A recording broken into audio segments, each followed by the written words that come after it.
का देश, जहाँ चांद सूरज को गम नहीं, नहीं पावक को काम, पहुंचे सो आवे नहीं, सोई मुकम नहीं धाम। श्री प्राणनाथ निज मूलपति, श्री महराज सुनाम, तेज कुंवर श्यामा युगल को पल पल करूं प्रणाम, पल पल करूं प्रणाम। हम आप प्रतिदिन गाते हैं। अरे प्रकाश शर्मा को फोन से पूछो।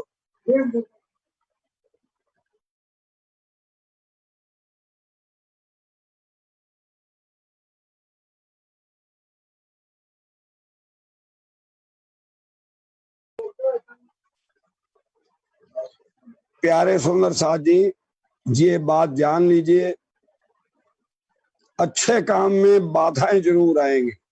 श्री प्राणनाथ जी ने जितनी साधनाएं की हैं, सदगुरुदेव चंद जी ने साधनाएं की हैं, हमेशा दज्जाल आया है। दज्जाल का मतलब माया आगे आड़ी आई है। क्यों आई है?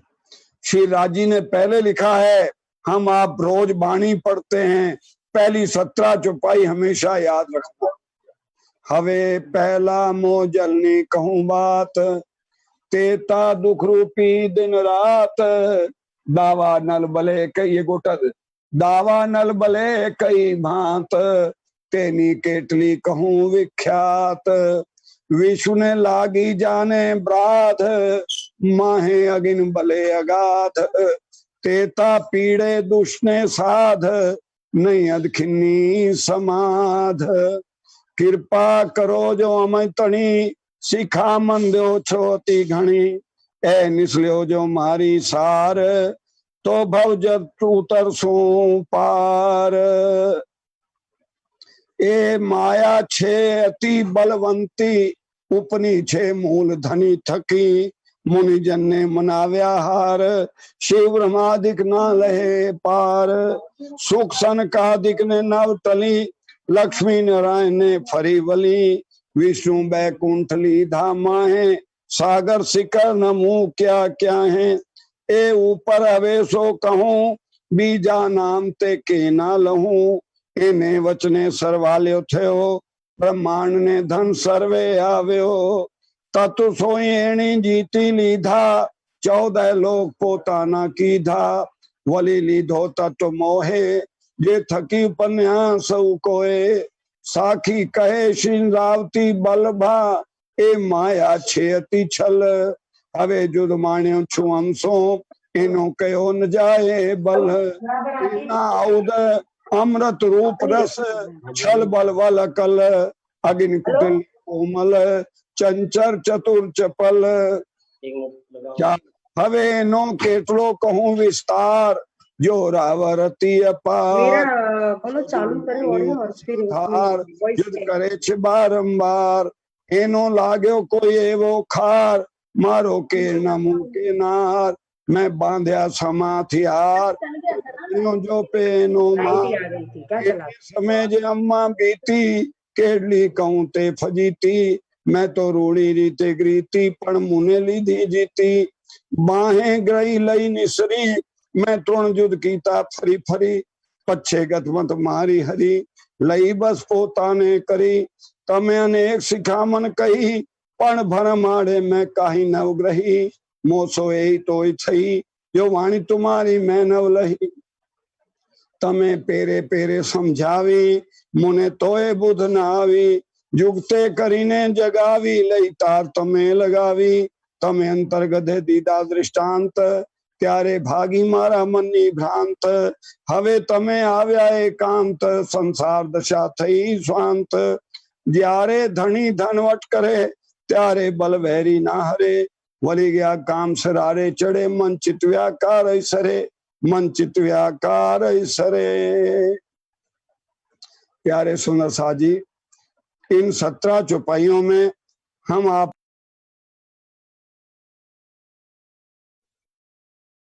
अपना है वही कहाँ यहाँ ही है ना। हेलो, तेरे में तो वॉल्यूम भी ठीक नहीं, आप आवाज देख लेना, चेक कर लेना।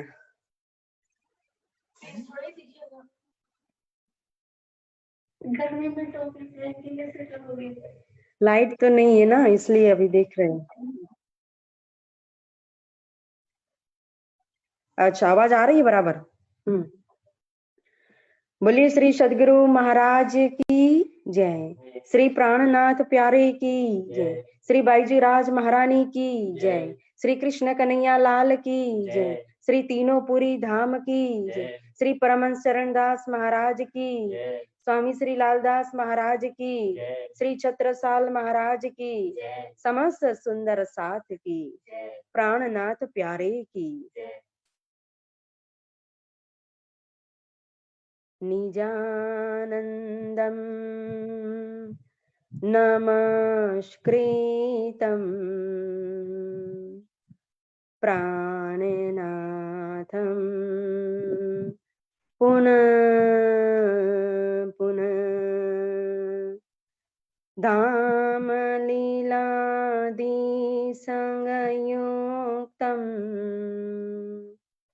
पूर्णब्रह्म नमाम्यम।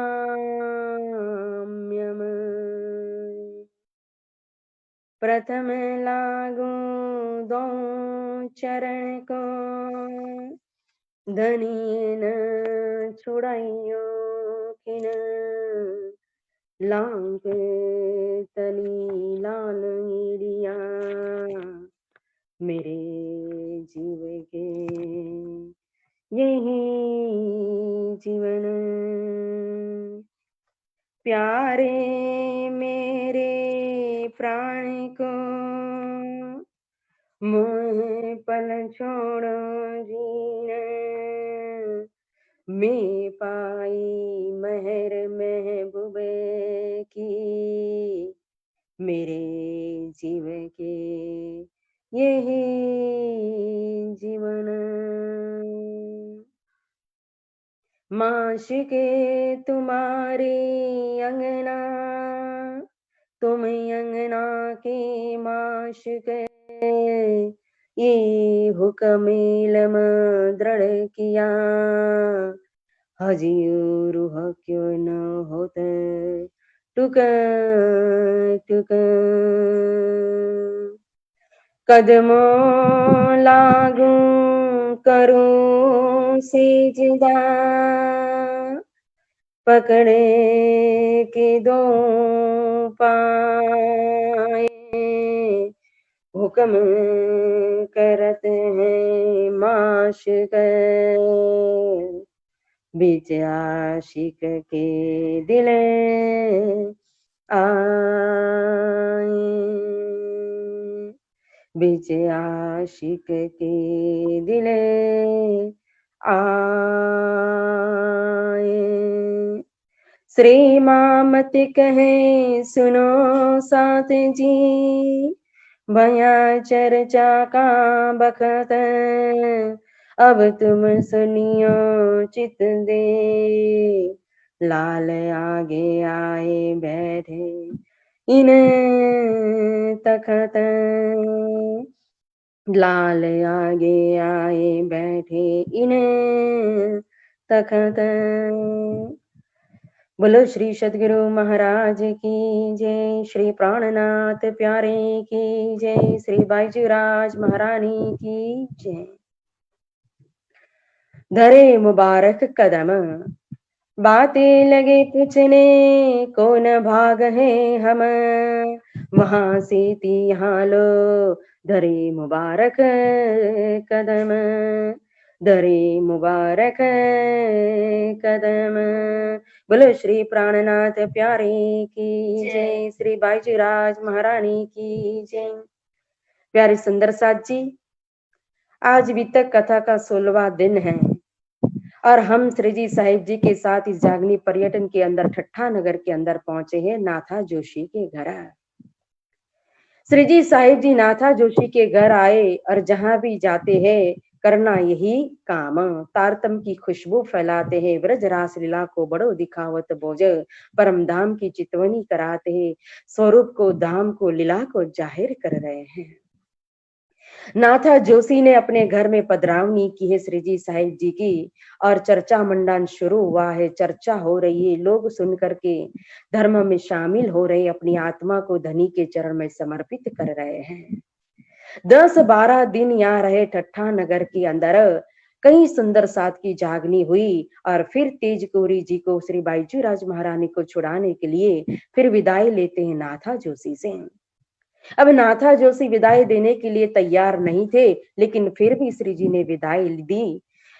जब श्री जी ने विदाई ली तो मतलब कि नाथा जोशी जो है वो ठट्ठा नगर से आए विदाई देने के लिए लाठी बंदर में। अब लाठी बंदर से चढ़ना था नाव में, और सामने किनारे जाना है मस्कत बंदर, परंतु पवन अनुकूल नहीं था तो नाव अटक गया था। तो 15-17 दिन नाव अटक गया। तो श्री जी ने विचार किया कि इतने दिन तो मैं ठट्ठा नगर के अंदर रहता तो सुंदर साथ की जागनी भी होती, धर्म का काम भी होता, तारतम की खुशबू फैलती। ऐसा विचार करते करते इतने में तो ऐसा उल्टा पवन चला कि नाव जितना आगे चला था उतने भी आ गया वापस रिवर्स दरिया किनारा पर। तो श्री जी नाव से उतर गए, और वहां दरिया किनारा पर कहो तो एक देवी भाई की दुकान थी। उस दुकान में बैठे, और यहाँ विश्वनाथ भाई भी मिलते हैं। तो विश्वनाथ भाई ने तेज कोरी जी की वहां के जो बंधन की है वो थोड़ी सी खबर, जितनी जानकारी थी उतनी दी। फिर नाथा जोशी को संदेश दे दिया। तो नाथा जोशी फिर खुश हो गए और वापस लेने के लिए आए। तो 17 दिन तक कहा कि इस तरह से नाव अटका था, तो मैं तो वापस फिर उतर गया, और जैसे ही उतरा तो नाव तो चला गया, तो मेरे कारण ही इतने दिन तक नाव अटका हुआ था। मतलब कि कोई विषय अंदर कोई विशेष कार्य बाकी है। तो श्री जी को फिर से आना पड़ा ठट्ठा नगर के अंदर नाथा जोशी के घर। अब नाथा जोशी के घर पर पधरावनी की वापस नाथा जोशी ने, और फिर चर्चा मंडान शुरू हुआ। तो फिर कई सुंदर साथ या धर्म के अंदर शामिल हो गए, और इसमें एक थे जिंदा दास और ठकुरी बाई भी साथ में आने में। ये जिंदा दास और ठकुरी बाई ठट्ठा नगर के एक प्रसिद्ध सेठ थे जिनका नाम था लक्ष्मण सेठ। उनके वहां कथा चर्चा सुनने के लिए हमेशा जाते थे। लेकिन एक बार एक समय वो आए श्री जी की कथा सुनने के लिए, और यहाँ तो कथा के अंदर उनको ऐसा रस पड़ गया और पूर्ण पहचान हो गई, तो अपनी आत्मा को यहाँ धनी के चरणों में समर्पित कर दी। तो तब से जिंदा दास और ठकुरी बाई हमेशा श्री जी के पास आते थे। तो लक्ष्मण सेठ को लगा कि आज कल ये दोनों दिखाई नहीं देते हैं, क्या बात है। फिर एक दिन उन्होंने देख लिया कि दोनों जो हमारे शहर के अंदर एक नए महात्मा जी आए, उनके पास कथा सुनने के लिए जा रहे छिप करके।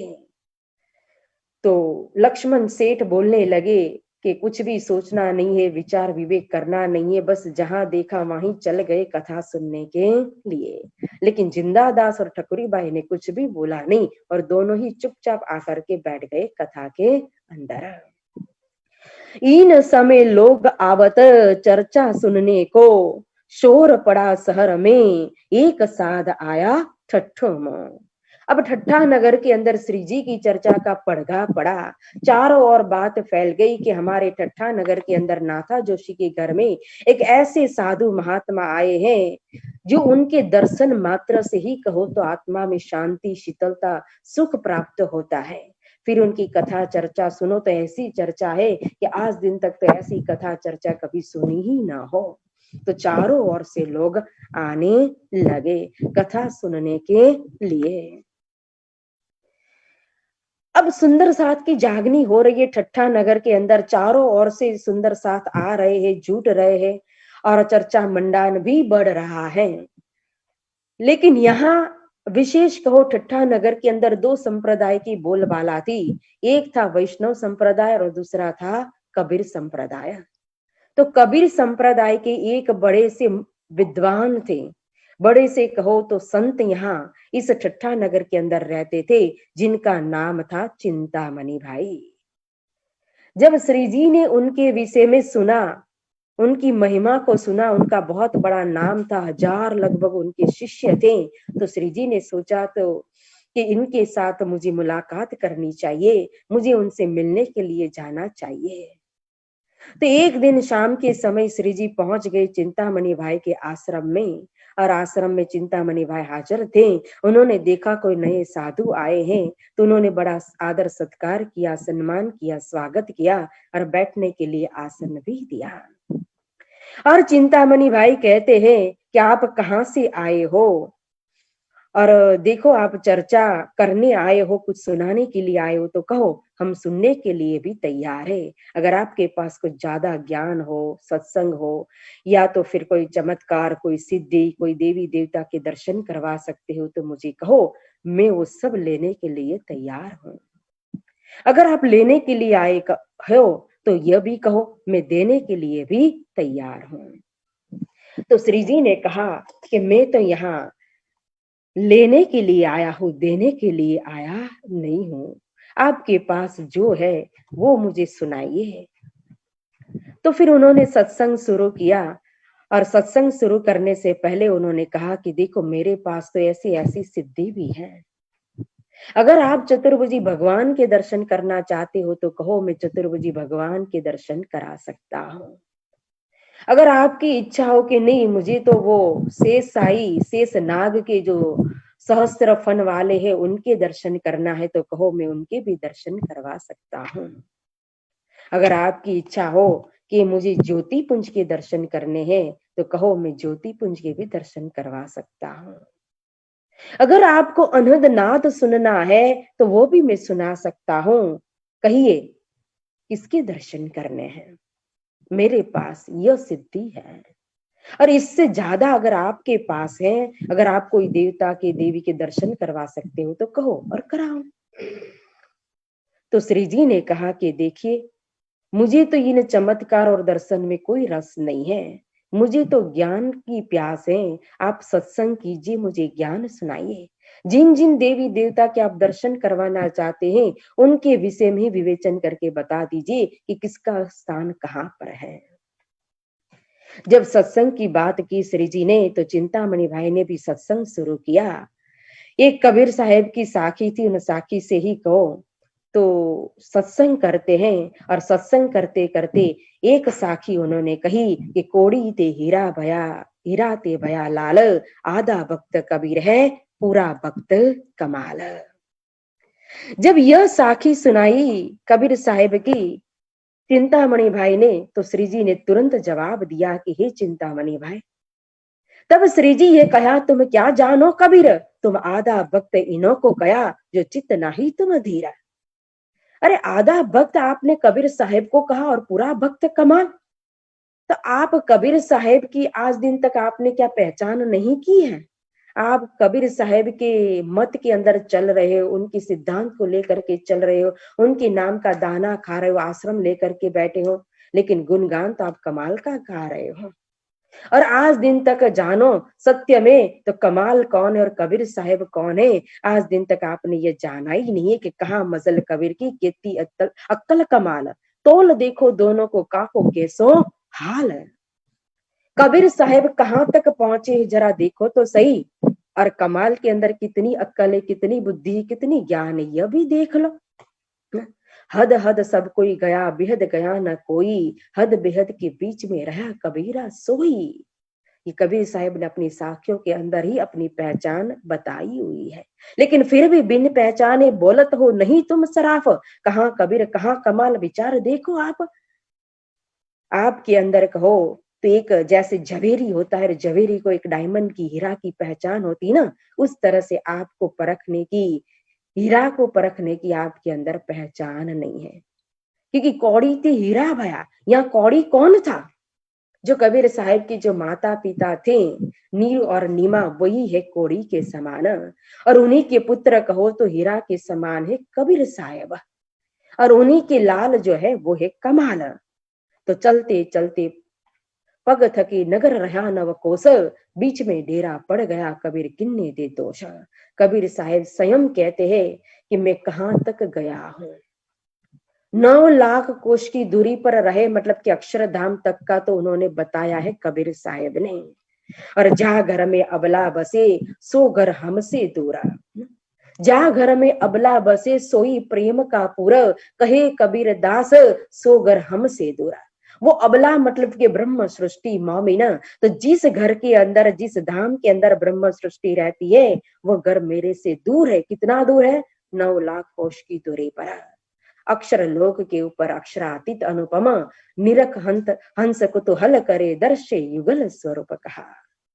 तो देखो कहाँ कबीर साहिब पहुंचे और कमाल कहा, क्योंकि उस समय एक घटना घटित हुई थी। कबीर साहिब तो अपनी मेहनत की कमाई खाते थे और जितना कमाते थे उसमें से भी कहो तो वो दान करते थे, सेवा करते थे और भजन भक्ति में हमेशा मस्त रहते थे। तो उनका जो पुत्र था कमाल, तो कमाल की दोस्ती एक राजकुमार के साथ हुई थी। तो राजकुमार को जब पता चला कि मेरा जो मित्र है ये कमाल, वो बहुत ही साधारण है, गरीब है, तो उन्होंने अपने राज दरबार से कहो सिपाहियों के द्वारा धन है, पैसा है, सोना चांदी भेज दिया कबीर साहिब के घर। अब ये धन पैसा देख करके कमाल और अन्य माता पिता को तो कहो तो बहुत खुशी हो रही है, मतलब कबीर साहिब के माता पिता को। लेकिन जब कबीर साहिब शाम को आए और उन्होंने देखा ये राज दरबार से धन आया हुआ है, तो उनको यह पसंद नहीं था। उन्होंने कहा कि यह धन अगर मेरे घर के अंदर रहेगा तो फिर मैं इस घर में नहीं रहूंगा। तो रात भर लड़ाई होती है परिवार के अंदर, वो इस धन को स्वीकार करने के लिए तैयार नहीं थे। तो फिर पिताजी के लिए, कबीर साहिब के लिए कमाल ने कहा कि ठीक है पिताजी, मैं यह सारा धन जो है ना वो दान कर दूंगा। अब कहीं इधर उधर फेंकने के बदले में तो कमाल ने फिर उस धन को क्या किया, लुटाने लगा। जो वहां की प्रजा थी, गांव वाले थे, सब के अंदर बांटने लगा। तो सारा धन उसने लुटा लिया। तो सभी लोगों ने अपनी आंखों से यह घटना देखी तो सबको लगा कि कबीर साहिब तो आधे भक्त है, लेकिन कमाल तो पूरा भक्त है, क्योंकि उन्होंने तो कुछ भी अपने पास नहीं रखा और सब कुछ कहो तो दान कर दिया, बांट दिया। लेकिन पता नहीं थी दुनिया वाले को कि उन्होंने क्यों बांटा। अब आधा भक्त कबीर और पूरा भक्त कमाल, तो आधा भक्त कबीर है तो पूरा भक्त कमाल, तो पूरा भक्त वो माया का है कबीर, न कि परमात्मा का है। लेकिन यहाँ दुनिया वाले ने बिना समझे कहो तो ये साखी उस समय बनाई हुई थी और कमाल की महिमा गाने लगे थे। लेकिन श्री जी ने कहा कि अगर कबीर साहिब की पहचान करनी है तो आप उन्हीं की एक साखी उसके अंदर पहचान करो। एक पलक ते गंग जो निकसी हो गई चौदिस पानी, वही पानी दो पर्वत ढापे दरिया लहर समानी। उड़ मक्खी तरवर चर बैठी बोलत अमृत बानी, उही मक्खी क्यों मक्खा नहीं बिन पानी गरबानी। तीन गर्भे गुण तीनों जाए वह तो पुरुष अकेला, कहे कबीर या पद को जो बूझे सो सदगुरु में चेला। देखो इसके अंदर कबीर साहिब ने अपनी पहचान रखी है। कहा कि एक पलक ते गंग जो निकशी हो गई चौदिस पानी। जब श्री राज जी ने अपने दिल के अंदर पहले लई हक्के दिल में ना, जब ये खेल अपने दिल के अंदर लिया और ब्रह्म सृष्टि ने ईशक रब्द के अंदर इस खेल को मांगा, तो उसको ये खेल दिखाने के लिए अक्षर भगवान के ऊपर हुक्म किया था। तब अक्षर भगवान ने एक निमेष के अंदर, एक पलक के अंदर कहो तो उन्होंने इस स्वप्नवत संसार की रचना की थी। तो एक पलक ते गंग निक्षी, गंग निक्षी मतलब के एक निमेष के अंदर चारों ओर मोजल ही मोजल का पानी छा गया। पानी है मतलब मृग जल जैसा, मोजल है, पानी का कोई यहाँ अस्तित्व नहीं, या जमीन भी है, पानी पानी ऐसा नहीं है। लेकिन भवसागर को, इस संसार को क्या कहा जाता है, मोहजल कहा जाता है, भवसागर कहा जाता है। तो इसीलिए कहा कि एक पलक ते गंग जो निकशी, एक निमेष के अंदर यह मोहसागर उत्पन्न हो गया। मतलब अक्षर भगवान का ही कहो तो प्रतिबिंब स्वरूप, स्वप्न का स्वरूप हिरण्यमय गर्भ आदि नारायण महाविष्णु प्रकट हो गए। फिर उन पानी दो पर्वत ढापे कहा, उस पानी ने मतलब इस भवसागर ने, मोजल ने दो पर्वत को, सत असत कहो अक्षर और अक्षरातीत नाम के दो पर्वत को ढाक दिया। फिर उड़ मक्खी तरवर चर बैठे बोली अमृतवाणी कहा। तो ये विराट रूपी जो वृक्ष ही है, संसार रूपी वृक्ष, इस संसार रूपी वृक्ष के ऊपर जाकर के एक मक्खी बैठ गई। जिस मक्खी को कहा मक्खा नहीं है और उसने अपने मुख से अमृतमय वाणी बोली, तो यह मक्खी ही है, कहो तो आदि नारायण माँ विष्णु भगवान, जिन्होंने एकम बहुश्याम करके फिर महद सृष्टि उत्पन्न की थी। अब वही मक्खी को मक्खा ने बिन पानी गर्भानी कहा। आदि नारायण महाविष्णु का जो स्वरूप है, उन्हीं का मन स्वरूप कहो तो शेष नारायण भगवान है, और शेष नारायण भगवान के ही मन के स्वरूप त्रिदेवा ब्रह्मा विष्णु महेश है। तो जो नीचे पाताल के अंदर शेष नारायण भगवान जो है, उनकी आत्म का जो स्वरूप है ना, वही विष्टि ज्योति स्वरूप है, जड़ चेतन की गांठ मतलब माया का स्वरूप है। तो इस मक्खी मतलब के माया, ये माया रूपी जो मक्खी है, उस मक्खी को कहो तो मक्खा नहीं है, नर नहीं है, मतलब कोई जोड़ी नहीं बनाई है, और बिना नर ही बिना जोड़ी बनाए उन्होंने गर्भ को धारण कर लिया। अब गर्भ को धारण करना मतलब के यहाँ समझा रहे कि बिना नर उसने सृष्टि की उत्पत्ति कर दी। तीन गर्भे गुण तीन हो जाए कहा, मतलब कि उनके द्वारा तीन पुरुष प्रकट हो गए, तीन देवता का प्रकटीकरण हो गया, ब्रह्मा विष्णु और महेश तीनों की उत्पत्ति हो गई। यही बात कहो तो किरंतन के अंदर समझाई हुई है कि माता पिता ने जन्मी बंजा पिंड, पुरुष अंग छुयो नहीं और जायो सब ब्रह्मांड। तो ये माया के विषय में ही यह बताया गया है। तो यह जो माया है वो माता पिता के बिना ही जन्मी है, जिस तरह से अभी अर्थ किया ना, तो उसी तरह से, और पुरुष अंग छियो नहीं और जायो सब ब्रह्मांड, मतलब कि जोड़ी बिनाए बनाए बिना ही उसने सृष्टि की उत्पत्ति कर दी थी। तो ब्रह्मा विष्णु महेश तीनों ही प्रकट करके फिर तीन रूप में कहो तो माया वहां बैठ गई ना। ब्रह्मा के पास ब्रह्माणी के रूप में बैठ गई, विष्णु के पास कहो तो लक्ष्मी के रूप में बैठ गई, और शिव जी के पास कहो तो स्वयं पार्वती के रूप में बैठी।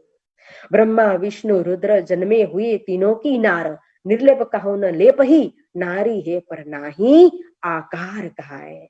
ये नारी तो है, माया स्त्रीलिंग तो कहा, लेकिन उसका कोई निश्चिंत रूप नहीं, जो चाहे माया वो रूप धारण कर सकती है। इसीलिए यहाँ कबीर साहब ने कहा कि तीन गुण तीन हो जाए वह तो पुरुष अकेला। परंतु वह जो पुरुष है ना, इस सृष्टि को रचना करने वाले वो अक्षर पुरुष, और अक्षर पुरुष को भी हुक्म देने वाले जो है ना, वो अक्षरातीत उत्तम पुरुष परमात्मा, वो तो इस संसार से अलग ही है, अकेले हैं। कहे कबीर यापत को जो बूझे सो सतगुरु में चेला। इस किरंतन का जो अर्थ करेगा वो समझ लो कि वही मेरे सतगुरु होंगे और मैं उसके शिष्य हूं। जिस जैसे ही श्री जी ने इस किरंतन का अर्थ करके समझा दिया, तो चिंतामणि भाई तो देखते ही रह गए, और फटकारते हुए श्री जी चिंतामणि भाई को कहते हुए अचानक वहां से निकल जाते हैं। अब चिंतामणि भाई तो देखते ही रह गए कि कहाँ से आए थे, कौन थे और कहाँ चले गए, कुछ पता नहीं चला। लेकिन चिंतामणि भाई को अपने, जब वो अभ्यास करते थे, तालीम ले रहे थे, विद्या ग्रहण कर रहे थे काशी के अंदर अपने गुरुजी के पास, उस समय की बात याद आई। क्योंकि इस किरंतन की मजल में गुरुजी ने बताया था कि यह जो किरंतन है इसका वास्तविक अर्थ तो कोई कर नहीं पाता है, लेकिन हे चिंतामणि, यह किरंतन के अर्थ करने वाले जो महापुरुष है ना, वो उनके दर्शन आपको होंगे, आपको मिलेंगे। और लिखना हो तो लिख लो, इस साल के अंदर, इस संबंध के अंदर, इस मास के अंदर, इस दिन वह महापुरुष आपसे मिलेंगे। तो चिंतामणि भाई भी अपने शिष्य से कहते ही आए थे कि मेरे गुरुजी ने मुझे कहा है मुझे वो महापुरुष मिलेंगे करके। और आज अचानक श्री जी यहाँ आए और इस किरंतन का अर्थ करके सुना दिया, तो चिंतामणि भाई चौंक गए और तुरंत वो कागज, वो डायरी निकाली और अपनी बुक में देखा, तो वही संवंत था, वही साल था, वही मास था, वही दिन था, वही समय था जो गुरुजी ने बताया था। तो फिर पहचान कर ली चिंतामणि ने कि जिन स्वरूप के इंतजार में मैं था, आज वही स्वयं आए थे मेरे आश्रम के अंदर। अब तो फिर अपने शिष्यों से कहने लगे कि देखो शब्द आगे चला, सो शख्स मिलिया आए, अब देखो शब्द इनके ये शब्द पार पहुंचाए। फिर अपने शिष्य से कहने लगे चिंतामणि भाई कि देखो मैंने कहा था ना कि वो महापुरुष मिलेंगे, तो वह महापुरुष मिल गए, अब शब्द आगे चलेगा। अब इस किरंतन का अर्थ जो है ना वो खुल गया। मैं तुमसे कहता था फिर चिंतामणि भाई तो सोते हैं लेकिन नींद नहीं आती है, करवट बदलते रहते हैं और सुबह सुबह ही ब्रह्म मुहूर्त में उठ करके स्नान करके उनकी खोज करने के लिए अपने आश्रम में से निकल जाते हैं। फिर खोज करते करते बीच रास्ते में उनको कल्लू मिश्रा जी मिलते हैं। तो मार्ग में कल्लू मिश्रा जी ने बता दिया कि वो जो है महापुरुष है, वो तो नाथा जोशी के घर में बैठे और चर्चा करते हैं। फिर कल्लू मिश्रा ने पहुंचा दिया नाथा जोशी के घर। तो चिंतामणि भाई आए नाथा जोशी के घर और श्री जी के दर्शन करते हैं। चर्चा का समय था, चर्चा चल रही थी, तो चर्चा में बैठती और चर्चा सुनते सुनते बहुत ही उनको आनंद का अनुभव होता है। अब तो रोज चर्चा सुनने के लिए आने लगे चिंतामणि भाई। लेकिन अब यहाँ सेवकों के अंदर उनके जो शिष्य थे, 1000 शिष्य थे, तो उनके अंदर खलबल मच गई। विभिन्न प्रकार की शिष्य बातें बनाने लगे, कोई प्रशंसा भी कर रहा है, कोई निंदा भी कर रहा है। कोई कहता है कि अपने गुरु के पास ही ज्यादा ज्ञान नहीं होगा, तभी तो दूसरे गुरु करने के लिए गए।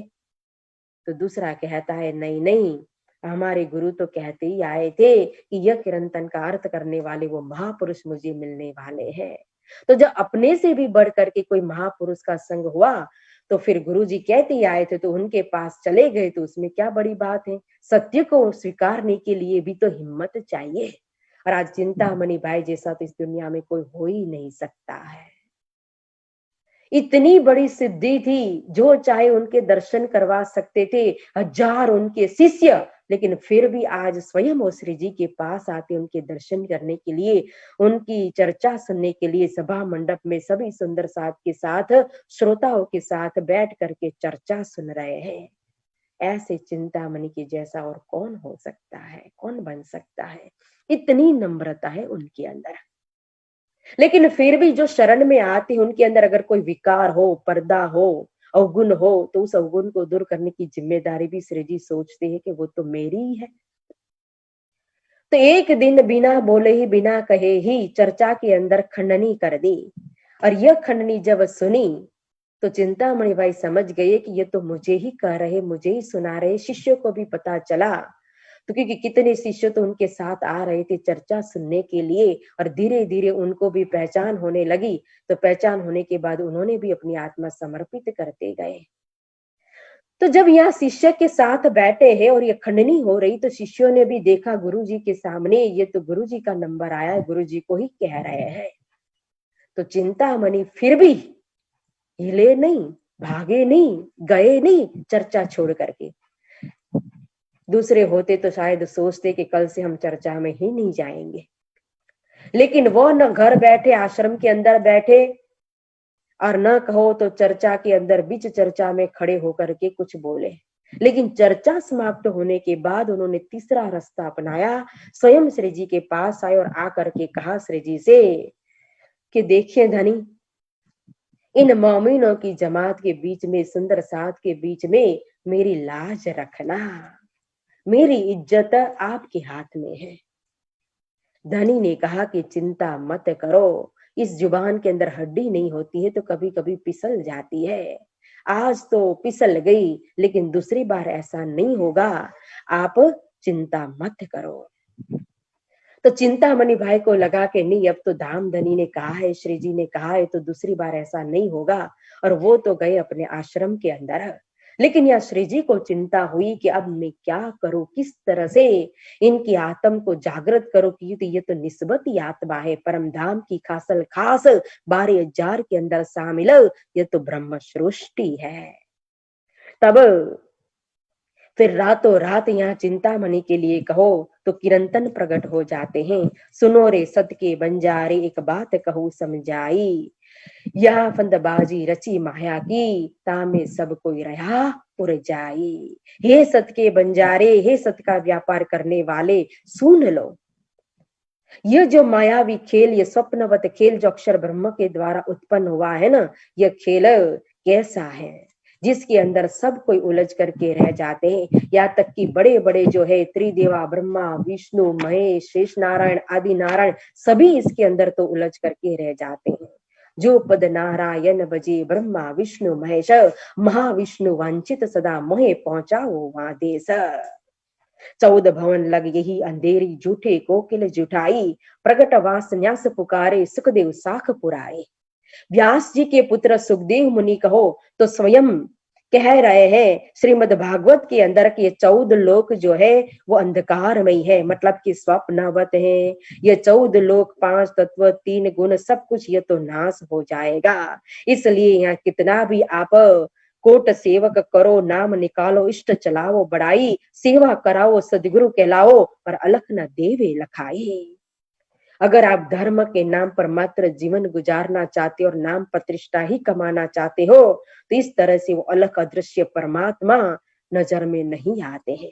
करोड़ों शिष्य बना लो, सदगुरु बनकर के बैठ जाओ, स्वयं प्राणनाथ बनकर के बैठ जाओ, सेवा कराओ, लेकिन उससे श्री राज्य परमात्मा परम धाम प्राप्त होता नहीं है। इसलिए हे चिंतामणि, अब छोड़ो रे मान गुमान ज्ञान को, यही खाड़ बड़ी भाई, एक डारी दूजी भी डारो, जलाए देवो चतुराई। आपने एक खाड़ तो कहो छोड़ दी है, एक आग तो कहो तो बुझा दी है, अब दूसरी आग क्यों जला रहे हो? संसार की जो प्रवृत्ति मार्ग की जो है वो छोटी आग आपने छोड़ दी है, ये तो बड़ी आग है निवृत्ति मार्ग के अंदर की, ये मान बढ़ाई प्रतिष्ठा काम क्रोध न। इसलिए अब छोड़ो रे मान गुमान ज्ञान को, न?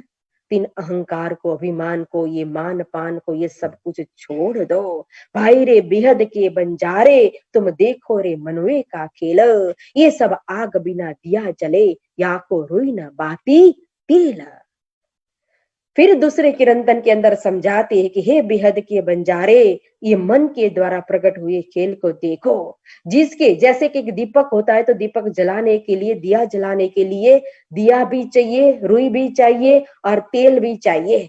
लेकिन यहाँ तो 84 लाख योनि जो है, विशेष करके मनुष्य कहो तो बिना रुई बाती तेल, बिना दिया के ही कहो तो काम क्रोध लोभ अहंकार मान बढ़ाई प्रतिष्ठा रूपी आग के अंदर, दावान रूपी अग्नि के अंदर जल रहे हैं। शास्त्र शब्द को अर्थ न सूझे, मत लिए चलत अहंकार, आप न चिन्हे घर न सूझे, ना लखे रचना हार। किसी को भी कहो शास्त्र के शब्द की पहचान नहीं है, मैं कौन हूँ, कहाँ से आया हूँ, मेरा संबंध आत्मा का किसके साथ है, वो कोई नहीं जानता है। हे चिंतामणि भाई, इसलिए आप अपनी आत्मा की पहचान करो। जैसे जैसे श्री जी ने उस कीर्तन के अर्थ करते गए, क्योंकि जो कीर्तन प्रकट हुए थे उसी कीर्तन के द्वारा चर्चा करने लगे श्री जी। और जब चर्चा सुन रहे चिंतामणि भाई, तो चर्चा सुनते सुनते ही उनके अंदर जो भी पर्दा था वो पर्दा हट गया और आत्मा जागृत हो गई। निस्बती ने निस्बत को पकड़ लिया। तो बीच चर्चा के अंदर अगले दिन आकर के कहते थे कि छाने कहियो, मोमिनों की जमात में शर्म रखियो मेरी। लेकिन आज भरी चर्चा में उठ करके कह रहे, अब मारो काले कुत्ते को, लाठी सिर पर, सेवक को आगे तब कहा, मैं खाली कछु न खबर। मैं आज दिन तक कहो तो अनपढ़ था, अज्ञानी था, मुझे सचमुच में अपने आप की, आत्म की, परात्म की, परमात्मा की पहचान नहीं थी। मेरे अंदर जो अहंकार अभिमान रूपी जो काला कुत्ता था ना, उसको अब जितनी आपको ज्ञान रूपी लाठी मारनी है उतनी मारो, अब छूट है। क्योंकि लाज मत पत दैरे दुनी को, निर्लज होए भया में न्यारा। अब मुझे कोई शर्म नहीं है। तब श्री जी है सहारिया, शाबाश चिंतामन, पाई ते निस्बत को ये सुकन मोमिन। तब श्री जी ने कहा कि आपने तो अपनी निस्बत को पकड़ लिया, शाबाश है चिंतामणि आपको, क्योंकि ऐसे सुकन जो है कि अब मारो काले कुत्ते को लाठी सिर पर, यह सुकन तो मोमिन जो है धाम की आत्मा ब्रह्म सृष्टि ही बोल सकती है। एक सी का बच्चा जो होता है वो बच्चा जाकर के भेड़ के साथ मिल जाता है। अगर छोटा बच्चा भेड़ के साथ मिल गया तो भेड़ का ही अनुकरण करने लगता है, भेड़ के साथ ही खुटी में बंधने लगता है, भेड़ के साथ ही कहो तो वो दुब चरने लगता है।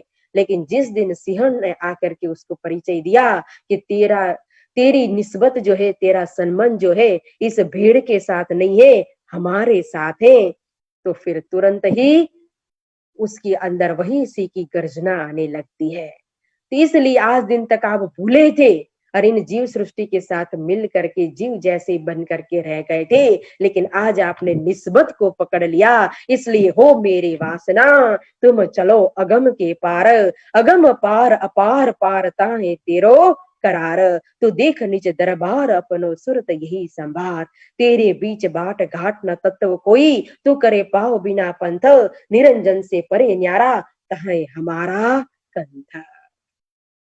श्री जी ने कहा कि हो मेरी वासना तुम चलो अगम के पार, तेरा घर तो इस हद के अंदर, 14 लोग ब्रह्मांड के अंदर नहीं, हद से भी पार, बेहद से भी पार, अक्षर से भी पार, उस परम धाम के अंदर 8 सागरों से भी पार कहो, बन छोटी रांग से भी पार, बन की नहर से भी पार, मानिक पार से भी पार, 24 हांस के महल से भी पार, जवेर की नहर जो है उससे भी पार, हौज कौसर से भी पार, पुखराज से भी पार, जमुना जी से भी पार, कुंज निकुंज से भी पार, 7 घाट से भी पार, श्री रंगमल और रंगमल के अंदर भी मूल मिलावा के अंदर, तो देख निज दरबार अपनो सुरत यही संभार, अपनी सुरता को इस मूल मिलावा के अंदर केंद्रित कर दे। मूल मिलावा के अंदर कंचन रंग के सिंहासन पर जो युगल स्वरूप है, इन उगल स्वरूप के चरण में अपनी सुरता को केंद्रित कर दे। अब तो चिंतामणि की आत्मा जो है वो जागृत हो गई, इसलिए अब तो उतावल होने लगी, कल करो सो आज, आज करो सो अब, पल में प्रलय होवी फिर करोगे कब। तारतम लेने के लिए छटपटाने लगे। फिर श्री जी ने तारतम दिया, कहा श्री तारतम इनको सब सेवकों समेत, परहेज कराया 4 बात का, ये कबूल कर दिल लेता। अब ये दरिया किनारे पर सब रहने वाले हैं, तो इनके पीछे पीछे कबीर संप्रदाय के कई अनुयायी कहो, उनके शिष्य जो हजारों शिष्य थे, तो उसमें से 3 भाग जमात तो अब यहाँ श्री जी की जमात के अंदर शामिल होने जा रही है। सबको मंत्र दीक्षा देनी है, तो तारतम देने से पहले यहाँ परहेज कराते हैं, पानी लेकर के नियम प्रतिज्ञा करवाते हैं कि बिना तमाकू छोड़ दो, मांस मछली सब, शराब और सबके परदारा चोरी न कबा। तो धर्म के अंदर कहो, ऐसे तो सभी धर्म के अंदर ये 4 चीज वर्जित होती है। तो निजानंद संप्रदाय के अंदर भी जैसे प्रागमल भाई को निमित्त बना करके बताया कि चितवनी कैसे करनी चाहिए, जैसे जयराम कंसरा को जातीय स्मरण करा करके हमें संदेश दिया कि जातीय स्मरण करो, अपने मूल स्वरूप की पहचान करो, उसी तरह से यहाँ चिंतामणि भाई एवं अन्य जो शिष्य आ रहे हैं, उनके साथ उनके अनुयायी, उनको निमित्त बना करके यहाँ सारे प्रणामी समाज को, सुंदर साध को यहाँ बता रहे, कह रहे कि ये 4 चीज हमें परहेज करनी चाहिए धर्म के अंदर। एक तो पीना तमाकू छोड़ दो, तो तमाकू आदि जो है उसका, गुटखा आदि का सेवन नहीं करना चाहिए।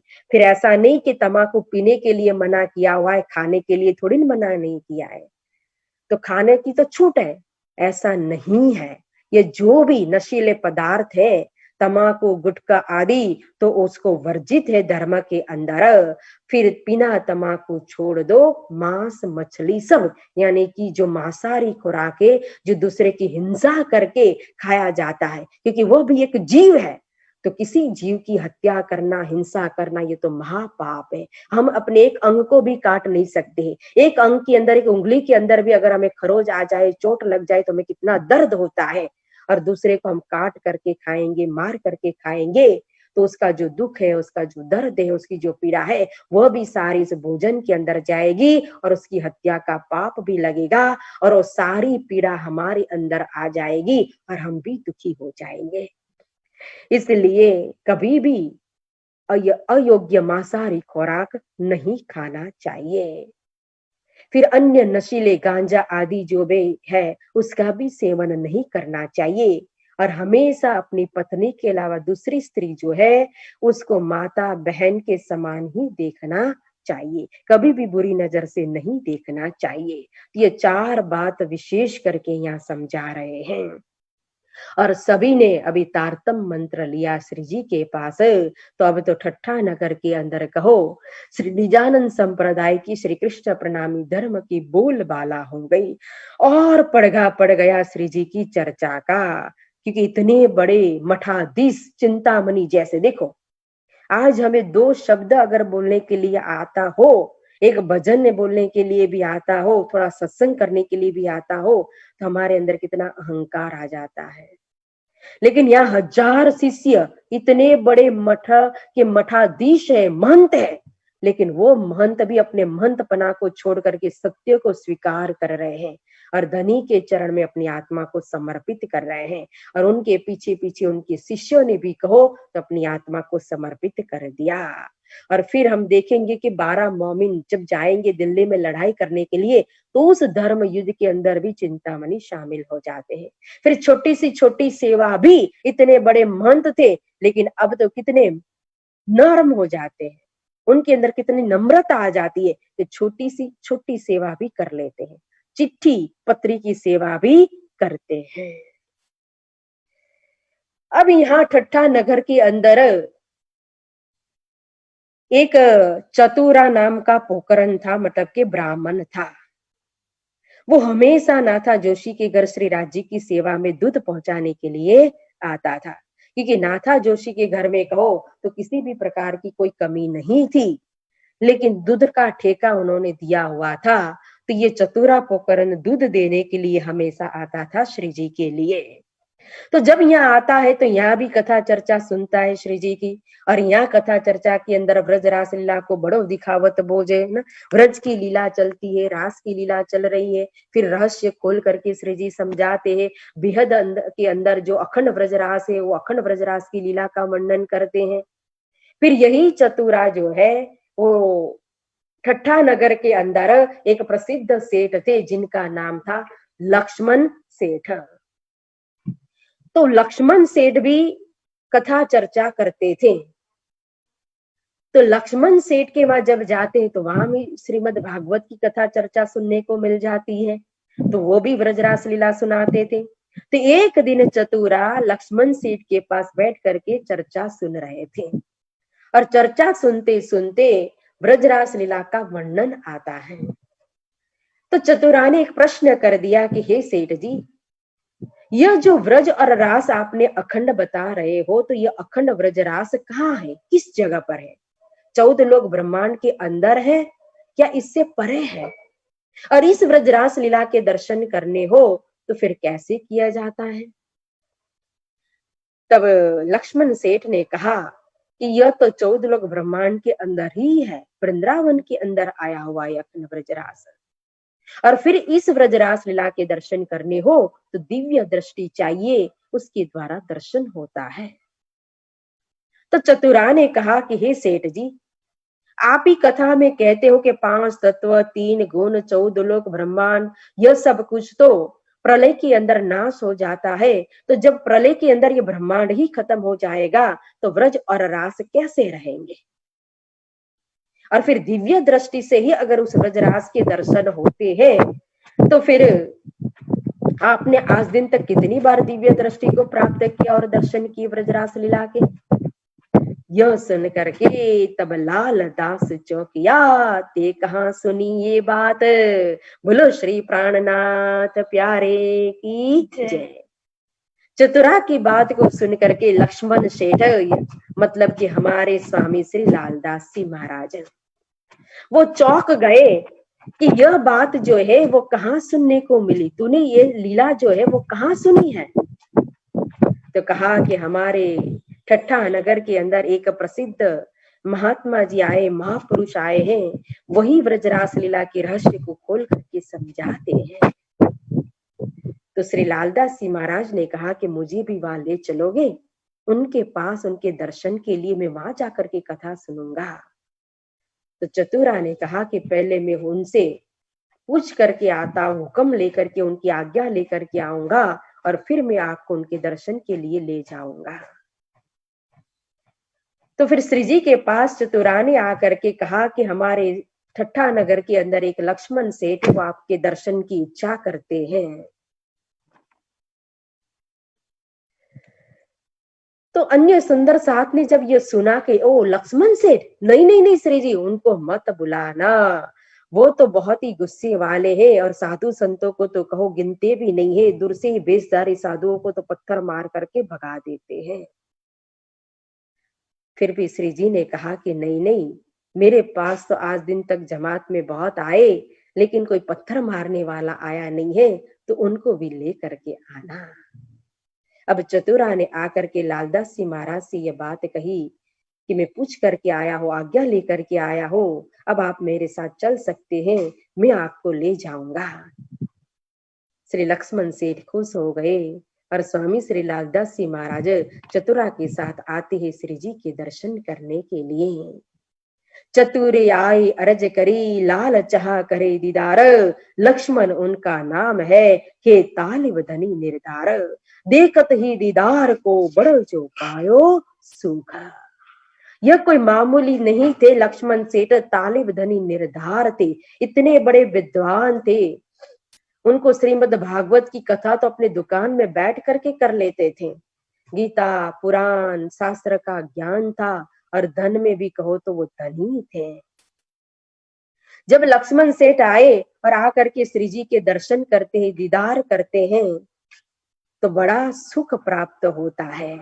देखो जैसे ही यहाँ लक्ष्मण सेठ की जागनी होने जा रही है कि लाइट आ गई। अब 2 मिनट का समय दीजिए सुंदर साथ जी, थोड़ा सा एक भजन चला लीजिए। बोलो श्री प्राणनाथ प्यारे की जय।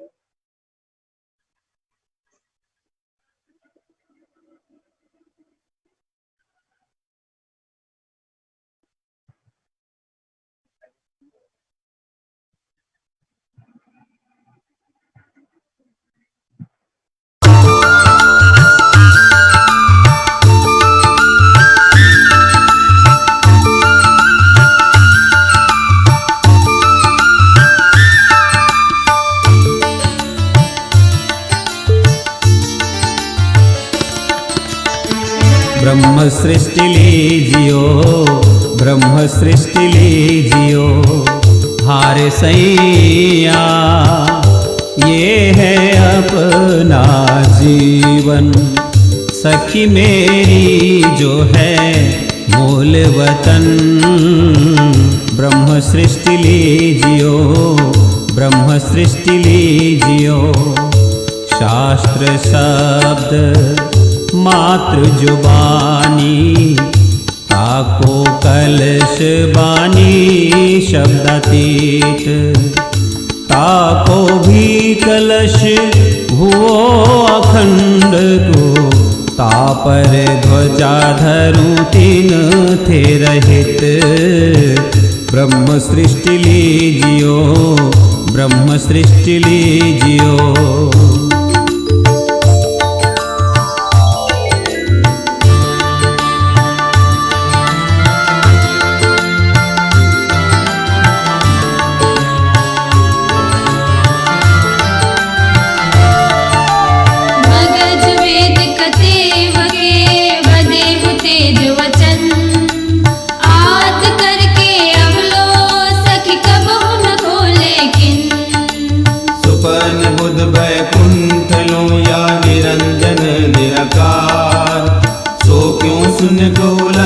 सखी मेरी क्यों कर ले बेपार। सुबह बुध अटकल सो वेद करे बकुज जिन, मगजन पाया माहे का बद माय निवारे तिन। साधु बोले इन्हें जुआ गव शब्दातीत बेहद, पर कहा कर बुध मोह की आग न चले शब्द। पांच तत्व मोह अहंकार 14 लोक त्रिगुण, यह सुन गए तो जुले खड़ी निराकार निरंजन शून्य। प्रकृति महाप्रलय हो वही सब तत्व गुण निर्गुण, द्वैत उड़े पचुना रहे निराकार निरंजन शून्य। वाणी जो अद्वैत की सो कहा वे शब्दातीत, सो जागृत बुद्ध अद्वैत बिना क्यों सुध पावे द्वैत। पैगंबर याति तंकर कई हुए अवतार, इन क्रोध न मेट्यो विश्व को किए नहीं निर्विकार। ब्रह्म सृष्टि लीजियो, ब्रह्म सृष्टि लीजियो, ब्रह्म सृष्टि लीजियो, ब्रह्म सृष्टि लीजियो। एते दिन त्रिलोक में होती बुद्ध सुपन्न, सो बुद्ध जी बुद्ध जागृत ले प्रगटे पुरिनो तन। अब सो साहिब आया सब सृष्टि करे निर्मल, मोह अहंकार उड़ाए के सखी देसी सुख नहीं चल। सो मगज मायन हो कमे खोले हम सैयन, सो कलाम जो हाथ के सुख होसी उमत सबन। रोशन किल्ली दई हमको यूं कर किया हुक्म, खोल दरवाजे पार के इत बुलाई जो सृष्टि ब्रह्म। ब्रह्म सृष्टि जाहिर करो करसी लीला रोशन, अखंड धनिता आय के किया जाहिर मूल वतन। तीन ब्रह्मांड जो अब रचे ब्रह्म सृष्टि के कारण, आप आए दिन वास्ते सखी पूरे मन।